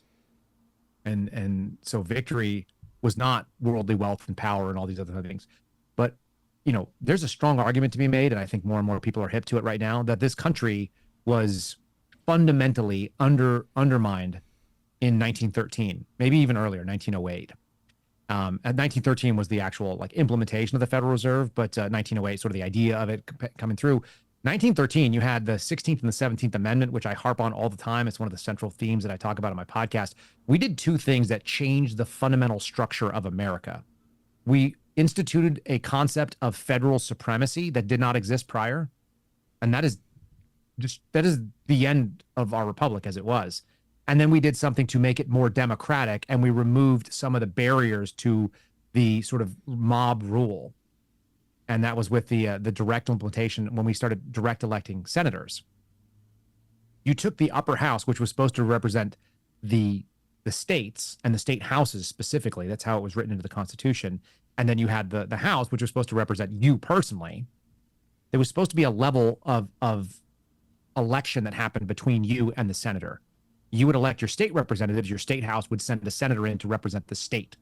So you would get a conglomeration. It would be a narrowing of it. So that if you had red states and blue states, then you would have red states and, putting out red senators. And that's not necessarily the way that it works right now, because you have these population bases that can really skew things. You can have states that are completely dominated in the population centers by Democrats, which they often are, but you can have the vast majority of the House. This is Texas for you, right? So almost all of your urban areas are blue, but the majority of the state is not represented by those urban areas because it's still kind of a finite group of people. So you end up with a red state house, at least nominally, and you have blue cities and the blue population base. So you could theoretically have very different sort of election. The other thing is, I don't think we should be electing the president, because I don't think the president should be that important. And we didn't used to do that. That wasn't a thing. The popular election for president is also not the way that our country was set up. That's why the Electoral College is there. And that's why when you hear radical Democrats like Jasmine Crockett talk about it, they want to get rid of the Electoral College because it is a means to make it more democratic, which is not the way we were designed. So, and then of course the 16th Amendment is that they got to collect, income taxes. And the minute that the federal government could come to you directly and take its funding from you first, instead of having to go to the states and ask for money, that's the minute that the republic changed fundamentally. And I think that the House of Cards has been topply and tipsy ever since. That is a fundamental eroding. You made federal supremacy a real thing. It started probably with the Civil War, but the real codifying of it is going in and saying the federal government can raise its own funds.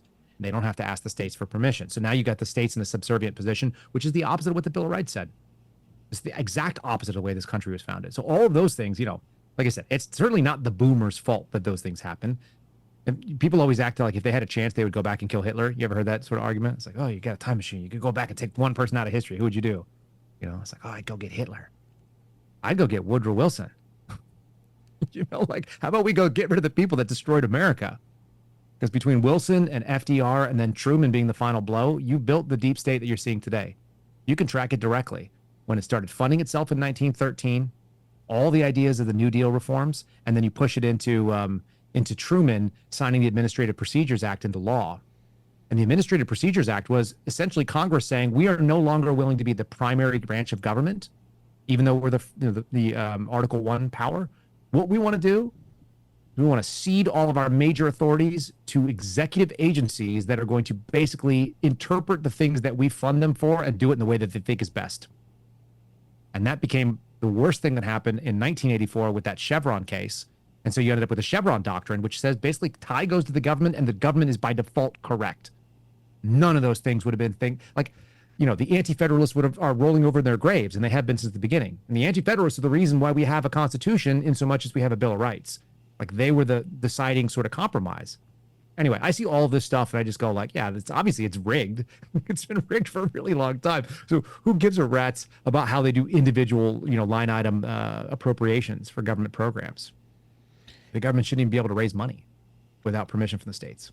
And what is the tax system really all about, right? I mean, that's to me also the origin of surveillance, because nobody understands these tax systems. Your accountant doesn't even understand these taxes. I don't know what I sign every year. No. I have no idea. And nobody, and and I'm doing it through software just like you are. And neither is the people that prepare them for you either. No, not anymore. No, exactly right. And so once you can't understand where it is that your money goes, I just listen to Whitney Webb, and I occasionally have things that I agree with and some things I don't agree with her. And I was listening to her describe sort of the need for a central banking digital currency and sort of the need to do that. And then also the implementation of global ID. And how does that all play together?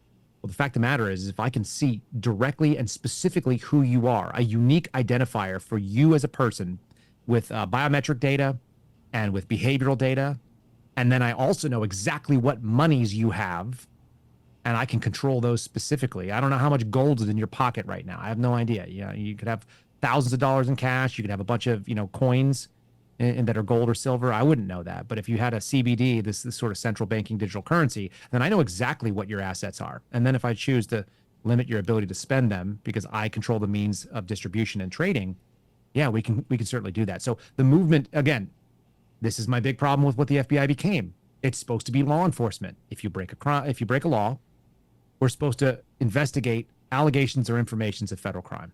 That's what the FBI is supposed to do on the criminal side. And that means something happens, somebody did it. We either know that it happened or we know who did it, and then we go find out the facts and we try to prove a case that it violated federal law, those actions or that person. That's it. It's really straightforward. It's linear. But when we start talking about information, we start talking intelligence, what it means is I know who you are. I know who you associate with. I know what you do. I know where you are. I know when you're there. I know other people that were there. I can find overlaps in those people. Maybe you were involved with them. Maybe we start tying some things together. I talked to my ad rep today, the advertising agent that sells my podcast. And he's like, someone's going to draw a line and I'm going to be in the middle of all these different people that are doing media, that are on all the watch lists. And I go, yeah, they're going to think you're the financier of this thing. Isn't that funny? They shouldn't be able to do that. Our government should not be able to draw lines between American citizens just simply because we're associated and we have financial transactions. But I can tell you very specifically, the FBI's ability to go and pull pretty much anybody's financial records is almost unlimited. And that was one of my major disclosures. I said, look, if we allege that somebody is, broadly speaking, a counterintelligence threat, and there's mechanisms that are classified that allow them to do that, and they shouldn't be classified, then I can go pull all your bank records and you'll never know. It's not a subpoena. It's called an NSL, a national security letter. So I can grab all the phone calls you made. I can find out the way that you spend your dollars. I can find your credit card bills. I can find out your mortgage statements and when you were deficient. A lot of stuff that I can find. And I can open a full investigative case on you. And I don't even have to say that you did anything wrong. Like, I can just say that you might be a victim of someone doing something wrong, that someone's trying to do something to you, and I can investigate you like you're a subject. That should just scare the crap out of everybody who listens. And the whole idea that Proton Mail, Signal, there's nothing anymore. Wasn't Telegram like the last holdout, and then that Telegram CEO got grabbed in France? Yeah, he did. I think Signal is probably the best of all of them. Here's the thing. You can have totally competent encryptions and you can have totally safe data in motion. There are certain encryptions that are going to be, nigh on impossible to crack. So if I told you that I send you information through an encrypted tunnel and you can't touch the information in the tunnel, which is essentially what we're talking about. If you're doing a military operation, if I tell you in transit, they're going to be in a protected tube that is, 800, whatever it is, 800 feet of solid rock above them. And so that's impenetrable and you can't go in undetected in any way, shape, or form. There's no way you can touch the train. Then where are you going to attack the train? You're going to attack it at either the depot or the end depot, the station.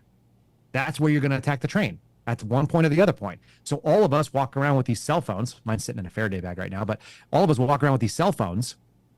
And that's the vulnerability then. It's like, well, we can't attack the data as it leaves the app, so I can't grab it in transit. What I'll do is I'll just compromise your phone, and then I'll just find out everything on your phone. And everything that you see is what they can see. And they have the ability to do that. And the Israelis have shown that they can do that with, I talked to Dan Bongino on Fox about it, to the Boomer audience even. They have the ability to go out there with a program called Phantom. If you're a non-US based person, this Israeli spyware company called NSO does that. And then they created a US tool that is only for United States, American iPhones. And it's called Phantom. So Pegasus and Phantom are the two things. Hopefully I said it correct the first time. Pegasus handles overseas phone numbers. Phantom handles US based phone numbers. They're, Israeli tools. So they can do that. It's no click. I just send you an email. And if you receive the email, whether you open it or not, whether you click on anything or not, boom, compromised. And like San Diego Police Department was one of the potential contracts for that. Like they were sending this out to local law enforcement for use. They can activate your microphones. They can activate the videos. They can activate the telemetry, your GPS, your accelerometers, all that stuff. They can take control of the entire phone on the back end and turn off the lights so you don't even know. So what world are we living in, And they're pushing this Real ID. They don't have the complete surveillance yet, but they virtually have it. It's just not complete, and that's why they want everyone to go to this Real ID. Sure. Well, think about this though. Like, what are we trading? Because we do this with terms of service. Forget Real ID. Forget what the government knows on you. Every private corporation that you're involved in using an app has unbelievable amounts of data on you. Shockingly, absurdly, ridiculous amounts of data on you. Especially the big tech companies. Your X. Your Alphabet, your Meta, these types that have the money and the resources to really mine all of that stuff and then also archive and categorize it. They know how tall you are. They know how fast you can walk. They know your relative health. They know your level of education. This is just from the app, from the speed at which you're typing. They know the angle at which you hold your phone. So whether you're a lefty or you're a righty, they know your pattern of life. where you spend time. You can look at phones and decide where do they live and where do they work and, how do they transmit? What's their most likely route? Like all that stuff that's all there. And we signed all that away in a terms of service agreement. You gave that stuff away voluntarily. So most of us living in most of the world, whether it's real ID because you want to travel or whatever else, you're trading convenience, right, for your privacy. That's the bargain. And most of us don't know that we're doing it. Some of us do it willingly. Like I know what I'm compromising with those things, and I still do it anyway. I still use an Apple. I still use a computer. I don't mind. I understand. But if I had a choice, if we could go back to the old days, go analog in a heartbeat, and never have another social media, and I have to figure out how to get a job in real, outside of my house, and I couldn't work in a home office, I'm pushing that red button every day. Every day I want that because I want that freedom for everybody. I don't need any influencers. I don't want any TikTok. I don't want any of it. I don't want anyone to make money on. If I never made another dollar on YouTube again, fine, so be it. I don't care. I don't make that much on YouTube anyway. But if if that was the primary income stream for me, it's like fine, because the cost is your data is owned, and so we're all sort of like we're just little tracking dots that are providing intel, and they're just selling aggregate versions of us. How many conservative dads that go to playgrounds in this zip code can be directly reached with this advertisement? It costs you this much to do so. Boop, targeted ad. How many guys that go into gun stores twice a month, you know what I mean, and have an income level that we assess to be this based on their education and where they live and what neighborhood they live in, can we reach? Boop, there's a cost. You can get as granular as you want. And if anybody's ever gone out there and tried to buy some of this targeted marketing, they know. We're not talking about demographics for Fox News where they're like, I want to reach the biggest audience of fill in the blank people that have this, that might buy a pocket catheter, or, I can steal their house with a reverse mortgage or whatever it is. There's really, really crazy targeted. It's going to end up making a lot of that old media go away too, unfortunately. And it makes me kind of sad because I grew up around terrestrial radio. That's what my dad did for a living, and you're just guessing who's listening to the radio on the other end of it. You know what I mean? Like you don't know who's on the other end of that box. We're just talking into the void. So coming back to Kash Patel and Bongino then, because I want to hear how this ends up to the events that occurred over the weekend. Yeah. And before that, this is the other question I get in regards to Dan Bongino. Like, why would he give up his show on Rumble to do this? I think you have to remember that we've been talking about an intelligence agency for the last hour and a half. So we're talking about a group of people that assess motivations and weaknesses professionally. That's what they do. The FBI has a requirement that every agent has at least 2 sources on the books at all times, which means you have to recruit a source wherever you go. And I think the motivation and the this is strictly my analysis, strictly my opinion on how it is based on my experience there. I think that Dan Bongino had 2 things working against him. Number one, I think he's patriotic as a default position, and there's nothing wrong with that. But it can be motivated. It is a motivation that people use to recruit sources. So just be aware that patriotism and nationalism can be used as a motivation for intel operators, intel officers. And the second thing is he has hubris going against him. And anybody who listens to him knows that Dan's a big personality and he's, kind of prideful in some ways. And we all have pride. We all struggle with that. There's a reason why it's the original sin, because we all have some version of it. But Dan, he's big time and he thinks he's big time. And he kind of has this false sense of humility. And I've talked to Dan enough times. I have a much more robust understanding of Dan Bongino than I do of Kash Patel. I was interviewed by him probably a dozen times on the radio and half dozen times on Fox and 4 times on the podcast and 2 hours in person. And, we did a movie together and this kind of stuff. So I have a better understanding, I think. And I think what they did is I think someone asked him, whether it was Donald Trump or somebody else, hey, will you come be this guy? I need someone I can trust. And the answer should have been, no, I'm not your guy. I want to help you find that guy, but I'm going to self-assess and say I don't have it. Which is the same thing that I said to anybody that would ask me, hey, would you work in a leadership position in the FBI? It's like, absolutely not. No. Get out of your damn mind. Like, I was there for 6 years. I saw the ground. I know what the problems are. I can look structurally and institutionally and tell you problematically. I can tell you the rot where the management is, but how to run that agency, I've never run it. I don't know. I know more about the FBI management and leadership and structure and culture than either Patel or Bongino do, by a lot, by like 6+ years of eating and breathing it, plus years afterwards of whistleblowers coming to me and talking to me, everything from senior executive managers all the way down to like secretaries. So I know a lot about what's wrong and how to do it, but I don't know how to run the day-to-day operations of the FBI. And that's what the deputy director job is. And they asked him to do that, and he said yes. And I think the answer should have been no, I'll help you find the right guy. So I think that's hubris. And I also think it's a sense of patriotism. So you play on two things. So that's Dan's issue. And I'm not entirely unsympathetic to that. The hubris thing, I think it could get any of us. But more importantly, I think being asked to help your country and someone acting like you're the only person and feeling like maybe that's true, we could all fall into that. It plays on your pride and your sense of nationalism or patriotism. So that's one thing. That's Dan's problem. And he's set up for failure there. Without a roadmap, I've talked to SF operators like Green Berets. It's like, do you ever want to go to a country where nobody's ever been there? Do you want to go to a country you've never been and nobody you're with has ever been? You want to just rely on the map intel? And they're like, no. I'm like, do you want a local guide? Yes. He needed somebody to be able to tell him who was lying to him and who wasn't and how to assess what that looked like. And he didn't have it. So he was set up for failure. And I don't want that for him either, because I want them not to be what they are. And then you look at what happens with Patel. Patel immediately, as you said, so freaking cool. I got 2 jets now. He immediately, like, he's like the UFC events. He's like the guy who never played football, but then, now he owns the team. And so they let him come out and hang out in the locker room and goes out and, as long as he's picking up the check, he gets to party with the guys kind of thing. Like, that's the worst case scenario. So they played to his pride as well, but in a different way.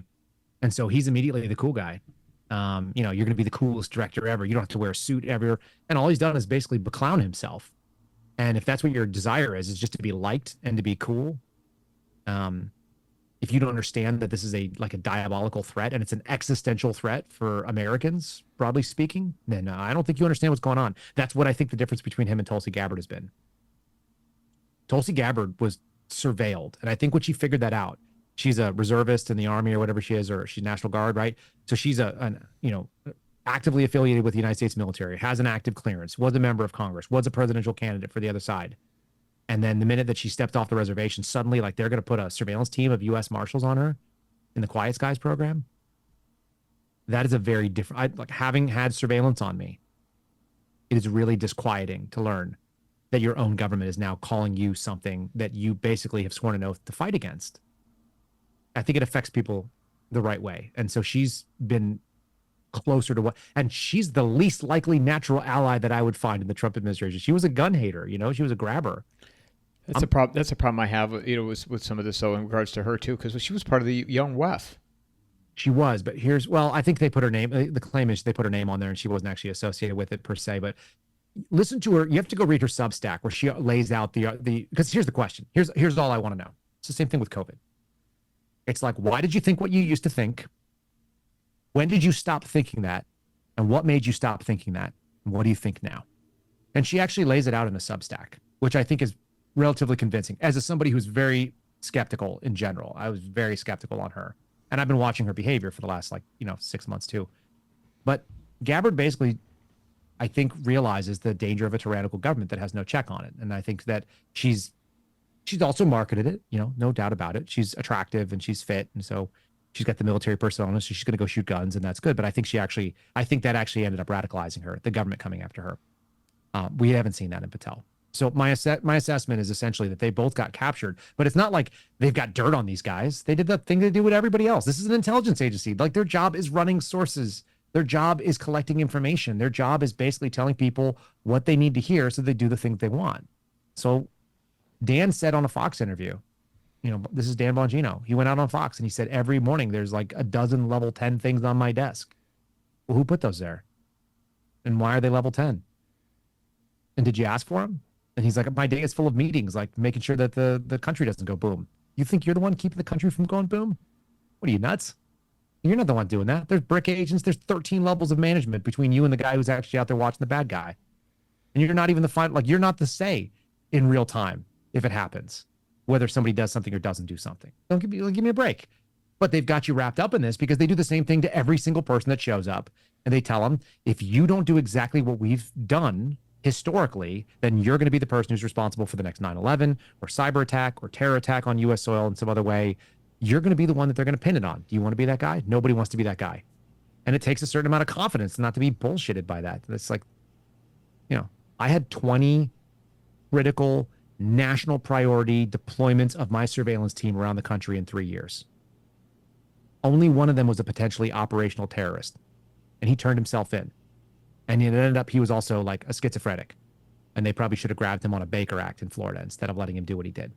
And they only let it go on as long as they did so they could get a big federal case out of it, when it should have been a regular sheriff's deputy picked him up and said, you're obviously mentally unwell. They didn't do that. Like, most of these are BS. And when you've seen that, that was the point of the movie Police State, by the way, which I thought Bongino understood. It's like, yeah, they manufacture terrorism. People can also go read it from the political left. I read both sides. I understand both sides of the arguments. Go read what Trevor Aronson says. He used to write for The Intercept. He's doing a book right now about the new FBI, but he wrote a book called The Terror Factory. It's over 10 years old now.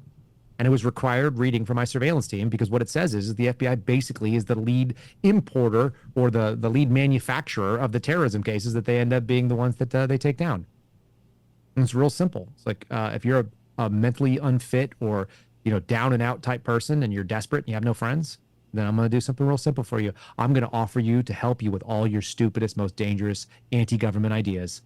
And I'm going to be able to do it for the exact amount of money that you have, no matter how crazy your plan is. I got a friend who's an explosives expert. I got a friend who can get you illegal weapons. I got a friend who could do this. I got a transportation buddy. I got someone who can get you an airplane. Whatever your plan is, they'll help you. And then right before you're able to go and enact it, they say, hey, are you sure you want to do this? It's not entrapment because I gave you an out. And you go, yeah. Why do you say yeah? Because I'm the only friend you got, and I'm the freaking FBI undercover, I guess. So I've watched these undercover operations play out where you're sitting there listening to it after the fact. You go read what the UC was saying to the subject of these terrorism plots. Usually I was just the guy on surveillance making sure the UC didn't get killed. And then you find out that they're just whispering everything they want in their ear. And the minute the guy says all the right words, it's like, bingo. SWAT team in, flashbang at your feet, cuffed up, 20 years to life, material support of terrorism. You're gone. And that person never had the ability to get a weapon, fly a plane, access explosives, plan the route, know where the freaking danger buildings were. Like, they suggest targets half the time. No, it's just sad, and it's obvious. But if you can get people roped into your organization, that's how you keep people from making change. You tell them if you change it, you're going to be the one responsible. How can Bongino at this point, when he leaves the FBI, could he go back to his show on Rumble?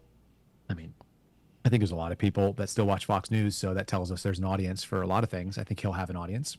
I think people will expect certain things. I think he's lost some of his audience. I think we're being honest about that. I get messages about it every single day. But whether that audience will be replenished with new people, I think that's why he's not going to continue on working there, because the longer he stays there, the longer he tarnishes the brand of what he built. And, I'm not cheering that. There's nothing great about that, because I really wanted to go in there and dominate the hell out of the FBI and fix it. That would have been the best thing for everybody. And so there's no personal vendetta in that, although I've watched them be unsuccessful, and for them to come out and gaslight and lie to us and act like there's something, like they're out there doing dispatch reports, like FBI is responding. We used to make fun of that when I was in the FBI, when the ATF would do that.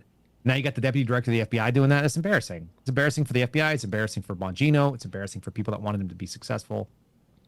I think he's got an audience. I just think it'll be different and potentially diminished. So how does this whole thing tie in then with you and Kash Patel and PragerU, and connect some of those dots for me? Sure. Super easy, actually.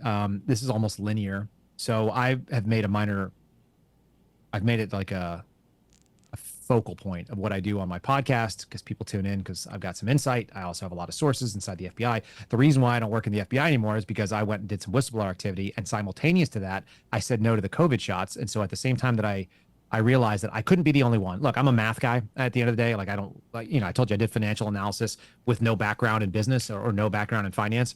And a lot of it is because I understand how, at least up to a couple semesters worth of calculus work. And I certainly understand statistics. So when I was at the FBI Academy, everybody was afraid of getting fired. They all didn't want to lose their jobs. I just interviewed an FBI agent who went through the Academy in 2002, and it holds, when I went through in 2016, only about 5% of the people that show up at the Academy don't graduate.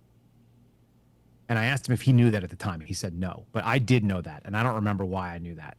But I think I just looked at the numbers of who had been washed out of any given class, and I knew right away. It's like, okay, about 5% wash out. That's roughly 2 people in a class of 50. As long as I'm smarter than the person to my left and my right in any scenario, I'm good to go. That was always true. I always felt like I was smarter than the person on my left and my right. I was around mostly the same people. And then you go, okay, fine, I'm going to graduate. I'm going to be fine. And so I never worried about that, right? I did basic numbers and determined that there were probably somewhere between 3,000, maybe roughly 3,500 people in the FBI that said no to the COVID shots when it came down and that they were going to hold that line. And I managed to connect with a little over 300 of them. And we put them together in an encrypted chat group during the time. Because the goal is like, you got 56 field offices at the time, and you had multiple headquarters divisions and all these different locations people could be in. And they didn't know. They didn't know they weren't alone. But they weren't alone.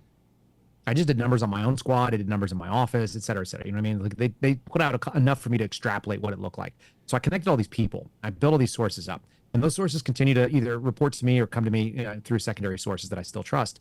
And so what I did is found out that at the beginning of August, I started with a story, and I went to a member of Trump's administration, political appointee, and said, I'm going to be exposing that the pilot who flies Kash Patel's plane was the case agent on the special counsel investigation for Jack Smith. And, that resulted in obviously all the troubles that Donald Trump had. And that seems really problematic to me, because when you're a pilot on a private jet for the FBI, you're sometimes on crew rest, or you're riding on the plane. You're not flying the plane. If you're going on the way out, you may not be on the way back, kind of deal. They bring, double crew.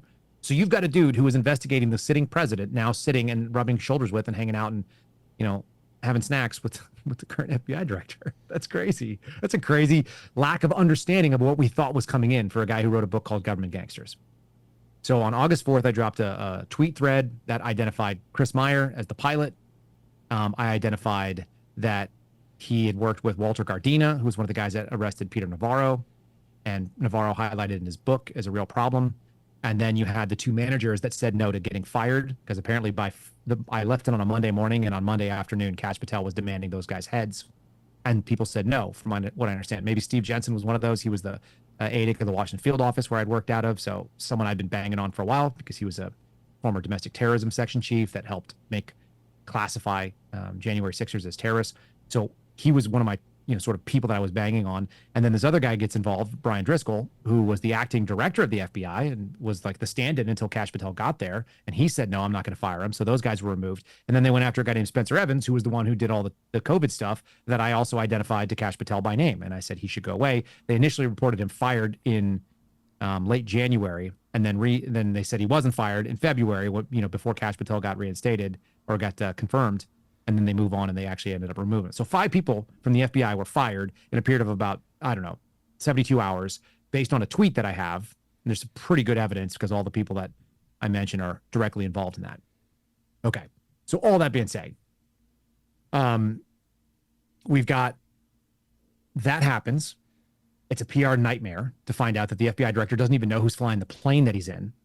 And so they turn around and they announce a co-deputy directorship, which is going to be Andrew Bailey. He's the Attorney General of Missouri. He's just about to step down over there. His last day is on the 8th of September.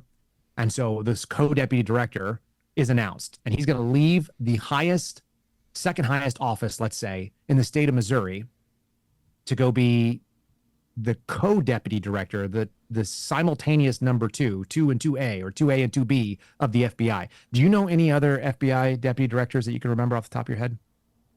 No. Nobody else does either. So nobody's going to go. This is just my assessment when I'm looking at it. I said nobody's going to go from being the Attorney General of Missouri. His predecessor is Eric Schmidt. Eric Schmidt's a senator now, right? People go from Attorney General and they become congressmen. They become senators. They become governors, generally speaking. They work at the higher levels of politics. They don't become the number 2 at the FBI that no one's ever heard of. Nobody knows what the last 5 deputy directors of the FBI are, or where they're going to go afterwards. One of them was Andy McCabe. He was an acting director. You know who he is, but you didn't think of him. Paul Abate was one of them. You don't know what he's doing right now. David Bowditch, you don't know what he's doing. He's working at Disney in a security job. Like, you don't know these people because they're not figures that people have ever heard of. So my assessment was Andrew Bailey is not going to walk in to be the number 2 at the FBI. Dan Bongino was gone. And I also assessed that Kash Patel is gone because he had a critical lapse in judgment. Number one, he's proven that he doesn't know what's going on with the FBI. And here's the background information. Andrew Bailey was the number 1 hurdle that Kash Patel had to overcome in order to get the nomination to be FBI director. He was the Trump administration's first choice in January. And I think through a grassroots effort, we pushed Kash Patel to the top of the pile. But Andrew Bailey, there's no way that he goes and takes the number 2 job. In my assessment, I think he's going to go and take Kash Patel's job. How soon that'll be, that's another story. but I don't think Kash Patel is long for that job based on what I know about what that guy's political ambitions are and his capabilities. So I said that too. And I don't think Kash Patel knew that. That's my guess too. This is, again, my assessment. Because immediately afterwards, he was like, holy crap, I just celebrated my own replacement. Seraphin's analysis makes sense. Now, and by the way, I know he's listening to my podcast because I have people that were on the 7th floor of the Hoover building telling me it, like in real time, that he's MFing me in his office, listening to me and like screaming about it. So that's funny. Or, yelling into his computer. So, shameless plug. If you want to hear what the FBI director listens to for what goes on in the FBI, you could go do that at my Rumble channel. So that's fun. And then after finding all that out, he turns around and announces that FBI whistleblowers are being reinstated. There's 10 FBI whistleblowers that are going to be reinstated. And that was 2 weeks ago. And so the day after he makes that announcement, I go on my podcast and I say, well, they don't have the deals. They're not signed. There are not 10 whistleblowers that have been reinstated. They've already instated 2 of them for the beginning of August. Now we're like mid-August. They've already instated 2 of them, so he's taking credit for things that have already done, but there's 8 that have not been negotiated with. And people said, well, how do you know? And I said, because I know all the whistleblowers on the list. I know what list they're working off. And Chuck Grassley's office and Power Oversight and the FBI did not come to any terms, and the DOJ's attorneys did not come to any terms yet. So then Kash Patel gets in this furious moment where he's trying to get this deal done and he's being a jerk about it, but he relents on certain things that were the sticking points for the deal and chews out the attorneys. And I know all this because I know the attorneys that are in there and I know the people that they're representing. And then he gets on a plane last Sunday, not this Labor Day, but the weekend before. And he flew to Scotland and he was there for a full week. No idea why. But as soon as he left, the DOJ sat down, their attorneys sat down with the Power Oversight attorneys, and they inked out a deal, and they brought back 10 whistleblowers. So they made him not a liar. But my guess is that he had to get out of there because he was the stumbling block, and so they had to get rid of him. So all of that stuff is deeply personal because I'm just like punching in on his ignorance of his own agency, and I'm outing stuff in real time that theoretically I wouldn't have any way to know, except I just know the people involved. So on the 26th, they inked a deal and announced 10 whistleblowers made whole, my friends included. Steve Friend, Garrett O'Boyle. They included Marcus Allen, who was signed in over a year ago. 2 other guys that I know personally who had their ongoing cases. Another one that I know from Twitter. Another one that I've heard about, but I didn't know personally. But enough of them, I know their stories. So I know that they actually got it all done. That was on August the 26th. And on August the 27th, theoretically, Kash Patel's girlfriend, but I would argue that it's based on Kash Patel doing it because the attorneys from the Fight with Kash Foundation that cut me that $10,000 check turned around and sued me for $5 million for defamation of his girlfriend for an old story that the New York Post has reported on, and Megyn Kelly did a big podcast, and millions of people have talked about, and millions of people have seen online in various different ways, and they dropped a defamation lawsuit on me, and they didn't even include the entirety of my quote, so they took it out of context, including the part where I said, that's my take, which I would say is my opinion, as I just explained to you my opinion about this stuff. And the second piece of it is they make factually false allegations throughout all of it. And I'm not going to say what they all are, but they know they are. At least they should. There are a significant number of false allegations in the lawsuit that do not comport with reality, and they cannot be proven because they've never happened. And then apparently she's suffering $5 million worth of damages 5 days later. You don't know who she is today, and you didn't know who she was then, and you can't name one of her songs. I know you can't because I can't either. And I listen to country, and I listen to female artists a lot of times on Pandora. And never once have I gotten a Alexis Wilkins song. Not once. I don't know a single thing she sings. So I didn't do $5 million worth of damage to her. So that's pretty wild. But they dropped this lawsuit. And the lawsuit is done by the Banal Law Group, which just happens to administrate the Fight with Kash Foundation, which just happens to have Jesse Banal as one of the attorneys that sits on the board. He's the president of the board, as I understand it, of the Banal Law Group. And of course, he administrates this foundation. So this is, Kash Patel coming after me. I'm going to make the allegation that this is very strongly, clearly retribution for the thing that I keep doing. So I'm going to poke holes in fake arguments. I'm going to tell people about things that I understand, that they may not be in a position to know. And people can believe that or not believe that. And we're going to have to deal with it, litigiously, which is a real, it's a burden. Yes, how I was doing it at the beginning of this. It's like, I'm carrying a heavy burden because I don't even own the house I live in because I couldn't afford to buy a house when I lost my FBI job. Everything that you do in the podcast world, and I do make a decent living at it now, but not enough to buy a house in this market. Certainly not what I had before. And I certainly can't house my family of 4. So now you have 2 millionaires, theoretically, suing a guy who doesn't even own his own home. That's the conservative Catholic father of 4 children. So they can do whatever they want with that information. And that's just, if that's not what weaponized government looks like, somebody else can email me or DM me what they think a worst example looks like right now. But it looks really glaring to me from where I'm sitting. And she's somebody you've never met, never spoken to, nothing. Correct. Yeah. But I do have a background in counterintelligence, as I shared with you. And there are things that I can align. I guarantee you I could easily open a case on her. Proximity, behaviors. There's a lot of things that you can use. And what's funny is that when you work in the intel sphere, there are words that mean things and there are words that don't mean things. Words like agent very specifically refer to someone who is not from your country. If you're an intelligence agency and you go recruit an agent, if I'm the United States and I'm the CIA or I'm DIA or I'm working on behalf of one of our intel services and I'm overseas, if I'm in Syria, I want to find a Syrian, right? I mean, if I'm going to go to Afghanistan, I'm going to find an Afghan or a Pakistani. Like, I'm not going to find an American. Why would I do that? That person's not going to be able to infiltrate the way I want. But not usually.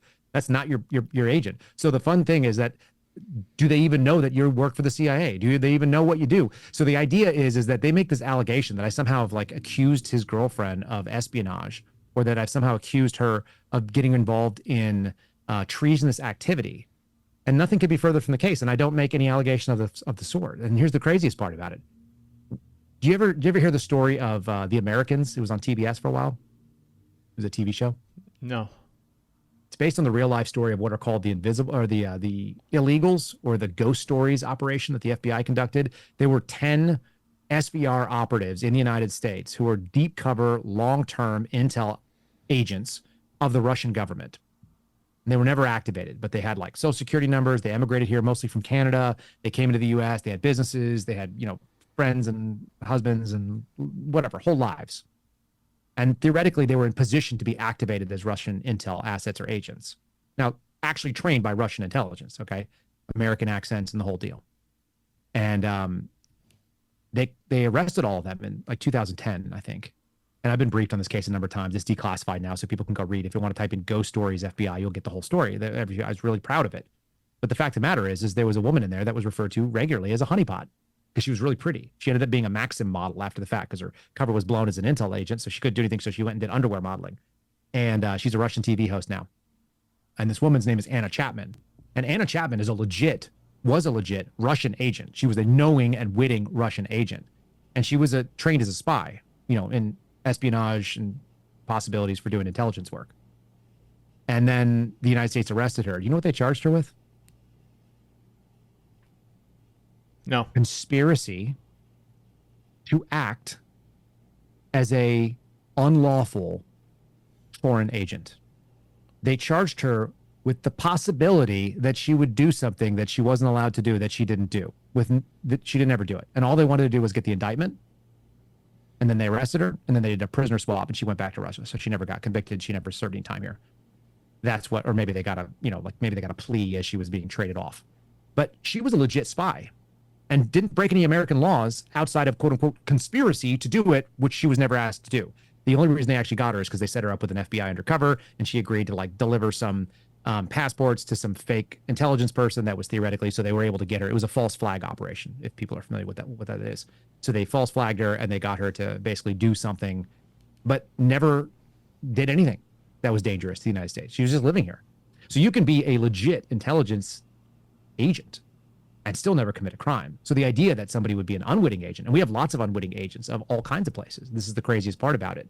The Chinese have unlimited amounts of unwitting agents in this country that are being asked by someone who is Chinese, who's not an intelligence officer, but is working on behalf of one to do certain things that are not illegal. And they're agents of the Chinese government, whether they know it or not.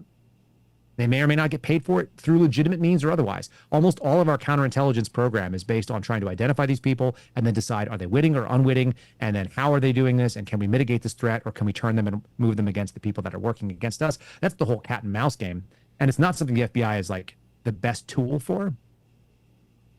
But I have gone through all the training to recognize what that looks like, most importantly. But more importantly, the word agent in and of itself is not an indictment of anybody. It's not even defamatory to say that you're an agent of something. It's just not by its very nature. So anyway, this lawsuit is, it's emotionally disruptive because, like I said, obviously I'm not sleeping very well because of it. And I've lost something like 11 pounds and my appetite's garbage. And I feel like I have a fever and I'm yelling at my kids in ways I don't really want to do because, you lose your patience when you're kids and everything's not right. And at the same time, you just go, I'm not going to stop calling out an FBI director that's doing a crappy job because I think I've laid out the case of what I think needs to be done, mostly because I don't want us to deal with a weaponized government. And that's not a left or a right issue. It's not even political. It's an apolitical aim to have American liberties not threatened by an intel agency that can arrest you. What do you think the goal of what is this lawsuit going to accomplish on their end for you?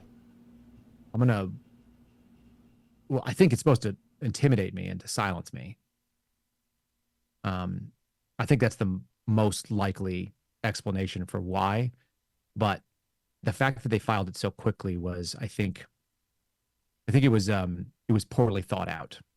And I'm talking to some attorneys right now, so there's some legal strategy behind what we may have to do. But at the end of the day, this was not a good decision, and it's not something you would do for someone you care about. And I think it was deeply personal. And I've read the lawsuit enough times. There's entire paragraphs in there where it says Seraphin has, animus towards director Kash Patel, and his animus is being projected upon, the subject of the lawsuit. And it's like, I don't have any animus towards the guy other than I think he's doing a shitty job. And when you do a bad job in government, you should accept scrutiny and criticism. And if people agree with me, then he should have to face that. And if people think he's doing a great job, then fine, they can. But you're not going to see me pick up pom-poms just because one time he helped my family out and wrote me a check for 10 grand. Like that's not it. Thanks so much for the help at the time that you did it. But a lot of, bad people do nice things in their life. Like nobody is black or white. I'm just going to look at the cumulative actions you have. You haven't fixed this agency, which could go out and, that same agency, Mike, subpoenaed all my emails with no allegation of real crime behind it. They got all my Gmail. I'm sure they got my bank records. I started having weird things right about the time when they were doing a grand jury into whatever they thought they were going to get me for. And so I had USAA talking about debanking me because I'm sure they were getting questions and they were getting NSL'd most likely, or they were getting subpoenaed from my bank records. And so the same agency that investigated me for no federal crime, I've committed 0 federal crimes that they would be able to go after me for. But they were politically motivated under Biden, and now they're motivated personally, I think, by the actual director of the FBI. What a crap enemy to pick up, as people keep reminding me. But, that's what weaponized government looks like. It doesn't matter whether it's for politics or anything else. If you're gonna go get an outcome, just because that's what somebody wants, president or DOJ, AG or director, like what in the world are we doing? That's basic capricious tyranny. And based on what you're just sharing with me, I mean, the weaponization has not gone away. No. Listen, going after John Brennan in the way they're going after John Brennan, like maybe that guy committed a crime. If he did, then go prove it, like indict him by presenting your factual information in front of a grand jury and then bring a case in federal court. That's what you do. You don't go make a press announcement saying John Brennan committed treason. That is a real definition. Do you know when the last time we had a treason conviction in this country? It's like 1952, maybe 1953. I may be off by a year. It was a World War II crime.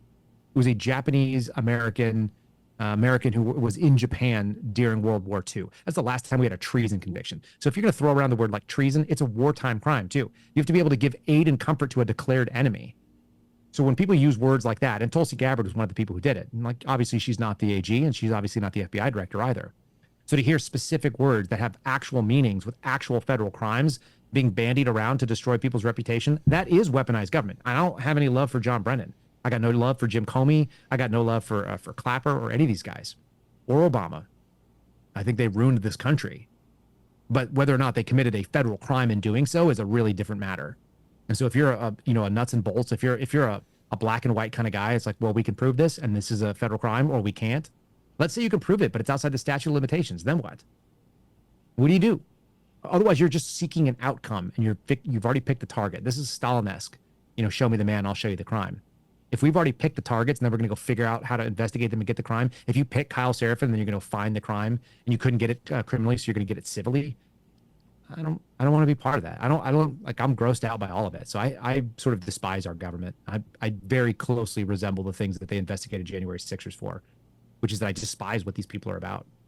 And I think they're all on the same team, but not for the same reasons. They have different ideology. Well, one of the things that I've said, I think we're going to end up in the same place, and it doesn't really matter who's sitting in that chair, because where we're heading, and I don't think we're that far off from it. We've been moving in that direction, to your point of what you said earlier, for a very, very, very, very long time. And this is what I try to point out to people that either watch Fox News or CNN, and they say, oh, I'm so this Trump, this whole administration scares me. It's like, you don't get it. You just don't get it. And I'm not sitting here saying I'm a subject matter expert in any of this stuff, but one thing I can say is there is no good guys, bad guys. There is no left and right. And it's friend foe. It's different. People think it's like good or bad, and it is a spiritual war. I 100% think of that. But the us and the them are not the way that people want to paint those lines. Those are false. Those are false dichotomies being set up. It's people who want liberty and people who don't. And you can be a avowed leftist and think abortion is amazing. If you think that the fundamental goal of government is to enhance human liberty, and we just disagree with how to fund it and how to get there, then we can operate in good terms. And I'll try to convince you that abortion's wrong, because that's a big thing for me. But if you're going to tell me that you think government is a good and that it must exist and that it's a great solution, and we just, it's like, nope. And if you think that we just needed our guys in charge for it to work, my argument is government is the worst solution to every single problem that it addresses, including when it's the only solution. And so we have to sort of tolerate it. That's the sort of, libertarian type constitutionalist of me. That's Michael Yon. Mm-hmm. He comes on my show all the time. And I think he used to lie one time when somebody is like so set on abortion, right? That's their hill. Yep. He said, go sit at the kids' table. You don't belong. You don't belong. You have no idea what's really going on. If you think the government cares about you, that they will fund your abortion because they care, mm-hmm. Kids' table. Go to the kids' table.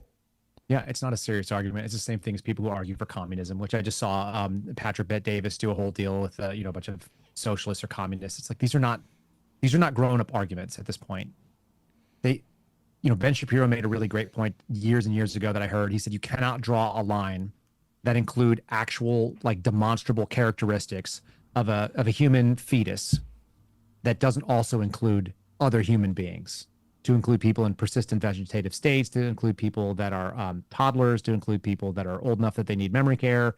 You cannot do it. All of us at some point in our life are completely reliant and dependent on other human beings. That's not a good line. All of us at some point in time are not alert or aware or like making conscious decisions, whether we're sleeping or we're in a coma, and none of us think it's okay to go and cut that person's head off and send them off into the great beyond. That's not how we do things. We don't believe that because we acknowledge humanity. And there's no point in a baby's development that you could say that they're not going to be a human being, a full human being. They're always there. It's just they're in some stage of development. Just like I would look at a 3-year-old and be like, yeah, that's not a real person. That's a 3-year-old. I mean, they're a human being, obviously, but they're not a real person. They don't have like actual thoughts. How do I know that? I got a 2-year-old running around right now and a 4-year-old. Both of them have absolutely absurd concepts of what goes on in the world. But they're definitely real people, right? They just they're human beings. They're just not like real people in so much they're not fully realized yet. They don't have real thoughts. Like their thoughts are goofy. My son runs around with a bunch of paper like on his back because it's his shield, and he's put wings on his backpack because he thinks one day he's going to be able to fly with them. It's like, it's fine. It doesn't make him not human. It just makes him kind of dumb. Like we're all at some point in that state. And then think about all the people that are old. Talked about our boomer characters, right? You're paying someone else to take care of you. You need someone else to go run your chores or do things for you. Doesn't make you not a human. There are plenty of human beings in this country that are completely reliant on it. You know what's funny? A lot of people that get abortions are also completely reliant on other human beings to exist through our welfare systems and others. So sad. It's a sad thing to be convinced of that. Last thing I want to ask you about, I know we've been talking almost 2 hours now. I could talk all day with you. But, the whole deployment of the National Guard is something that's been very interesting to me, and also the increased budget for ICE. And I'm just curious what your thoughts are on it. I think, generally speaking, that the federal government is a terrible solution to the problem. I don't think federalization of...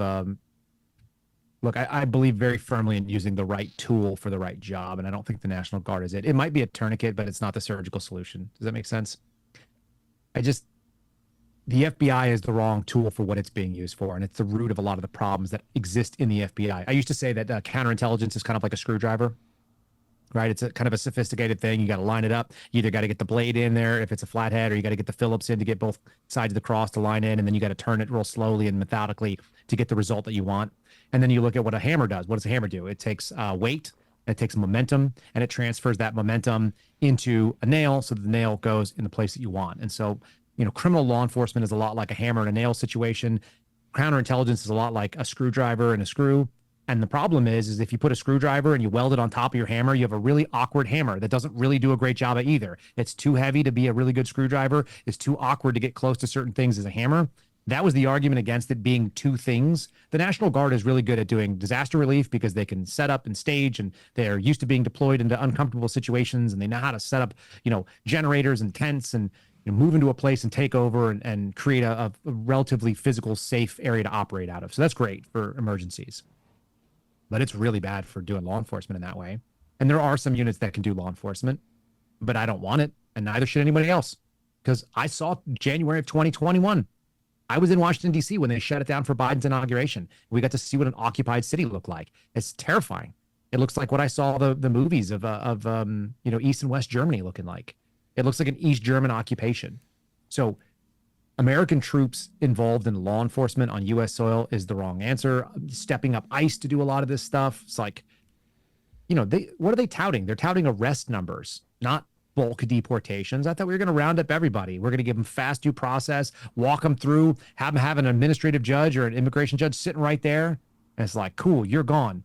What right do you have to be here? You got no visa to be here. We don't know who you are. You're not American. You can't prove that you are. Boom, like gone. That would be fine with me. That is due process in an administrative way. It's actually more due process than I got getting kicked out of the FBI. And in theory, I had a tenured right and a property right to my job there as a tenured employee for 6 years. So if they can kick me out of the FBI and take my paycheck and turn me out of my home in essentially one to 2 days, because that's what it took, I don't see why people get to stay in my country and I have to keep paying for them. So yeah, I don't think the National Guard's the right answer. I don't think federalizing any of this stuff. But if it stops the bleeding for a little bit, maybe that's great. I told you I was a paramedic and we haven't talked any of the analogies there, but the analogy of a tourniquet makes a lot of sense to me. Even for ICE, like this big hiring thing, it's a tourniquet. They're not getting those guys through academies. They don't have a long-term plan to be able to put those people out on the streets yet. I just read Fresh and Fit podcast, Myron Gaines, right?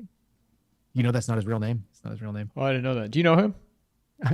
He's reached out to me a number of times. His real name is it's a Sudanese name.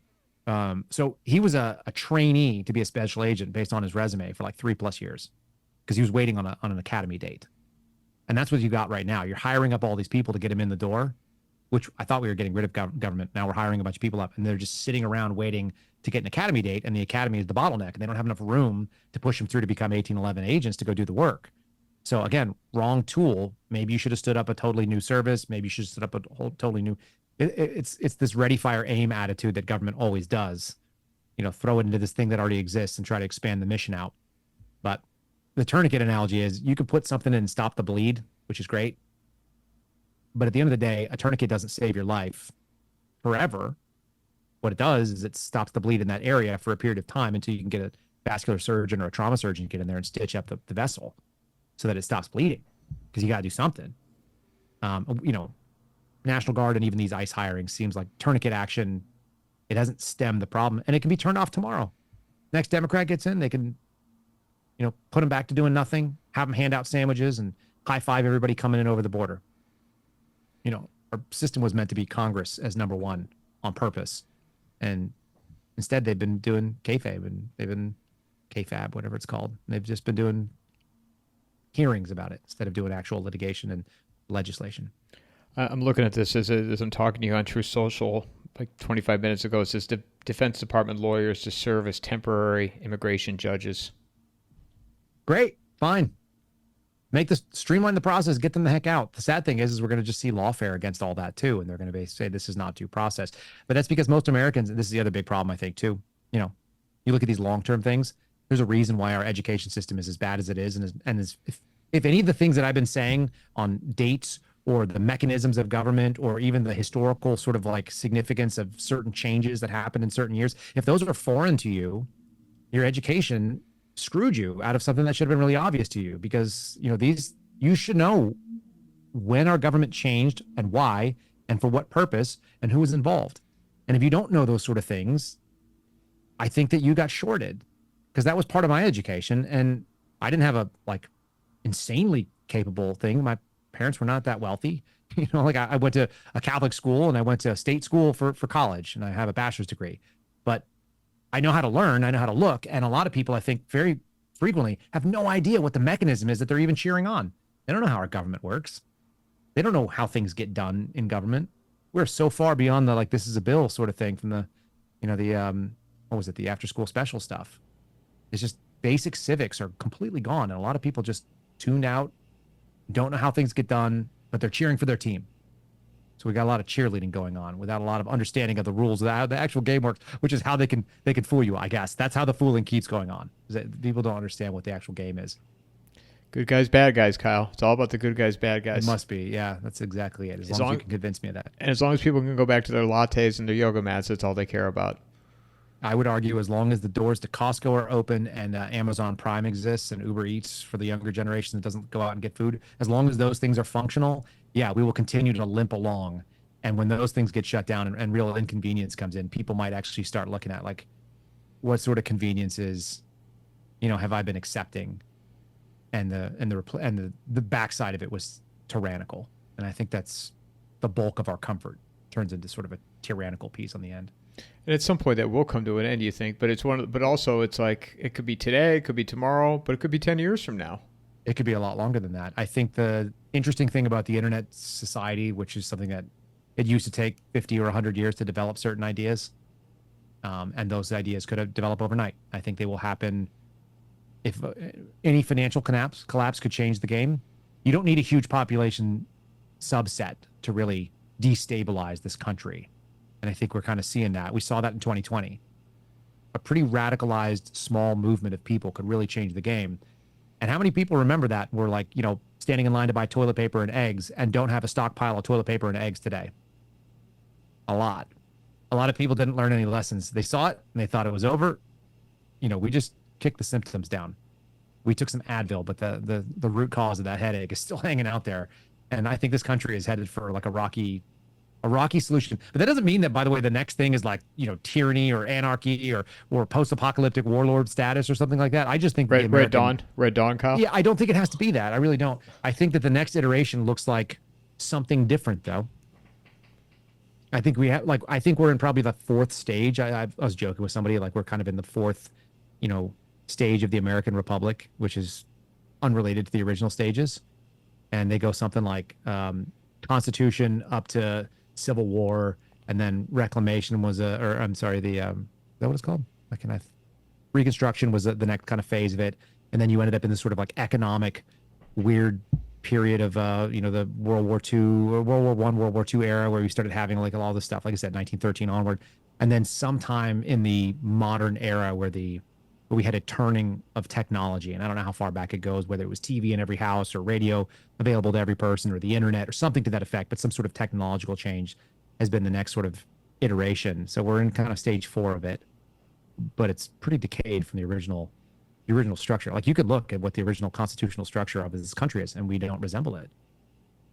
If you think that you have a right to vote for the president of the United States as an American citizen, you might be shocked to find out that in 2020, the Supreme Court, I think it was Chiafalo versus Washington, affirmed that the state houses actually hold the plenary power to put electors up, and you hold none of it other than your state allows you to name who the electors are that go in. But tomorrow, every single Republican state house could decide that they are no longer going to do a general election for president, and it would be constitutionally protected in recent court law. Like recently, the Supreme Court, less than 5 years ago, said you have no right constitutionally. Most people probably don't know that. And that's how far away we are from the original piece. But they don't want. But they would never do that because they know that could somehow trigger to upset the masses to where they could potentially come after them. So they'll keep it going, the facade, the smoke and mirrors. So you think that your vote matters. You have to, because listen, remember, Democrats want to get rid of the Electoral College. And if you ever go to any sort of even slightly liberalized education, they're going to tell you it's this vestigial thing that exists. No, it is not. The Electoral College was meant to pick a chief executive that would overwhelmingly represent the land masses of the United States. And it was supposed to be picked by the state houses. And by the way, the state houses are picked by you, but those state houses also pick a Senate if you look at the original model. So what you would see overwhelmingly is that the landmass, when people look out there and they go, oh, look, Donald Trump won almost all of the physical area of the United States. That would actually mean something in the upper house of Congress, and it would mean something in the White House if your state houses actually represented the way that the Constitution was written, if they actually did that. And by the way, the state house would also have ways to say piss off to the federal government, because the 9th and 10th Amendment are basically ignored by everyone. And they're the two most important ones out there. It's insane to me that we have two amendments that say this government is only allowed to do so much and that they are limited, right? And anything that we don't assign as a specific priority of the federal government actually is remanded to the states, and that is the state's, jurisdiction to work in. And the second thing is that we list, rights that people have that are protected, but we certainly don't list every right. And we look at it as if you talk to a leftist, they will tell you that the Bill of Rights grants you rights because they have no understanding of what we're talking about. And then the government behaves as though that's true. You were granted the right by the government. It's like, no. I have the right, and it pre-exists this government, and that's what our founders acknowledged. And that's the only reason we had a constitution in the first place. People are completely backwards about where these come from. So anyway, it's when these things, become more and more prevalent in certain people's minds and they start getting sick of it, I don't think it'll be nice, at least not in the short run. But I don't think there's any way to avoid it ever. So that's why I sort of laugh at the Q people. They're like, nobody can stop what's coming. It's like, I agree with you. Nobody can stop what's coming. It's inevitable that eventually people are going to not want to do this anymore. But we're going to, I hope that we just reorganize in a very originally sort of constitutional way. It just might get rocky for a couple of days. My buddy refers to it as Western. It might be Western for a little while. Where can people find you, Kyle? Easiest ways on X if you guys want to mix it up. I'm not nice on X though, so I should just give people warning up front. It's x.com @KyleSeraphin. If you want to find the podcast, if you want some more of this sort of stuff with or without passion, I'm a little bit depressed today on the energy level, but it's rumble.com/KyleSeraphin, or you can find it on YouTube @KyleSeraphin, or you can find it on locals @KyleSeraphin.com. I appreciate you doing this, and I look forward to continuing to follow your work, and love to have you back on, man. No, I appreciate you sitting with me. Sort of therapeutic to kind of talk out my feelings or my thoughts on this problem, which I wish more people understood the problem, because I think that we'd have better solutions. I don't think I have the solutions to it, but I do think the more we see the problem, then we're going to be more likely to solve it. So thanks for talking with me, Mike. Appreciate it, and look forward to the next one. Yeah, bud. Mic drop.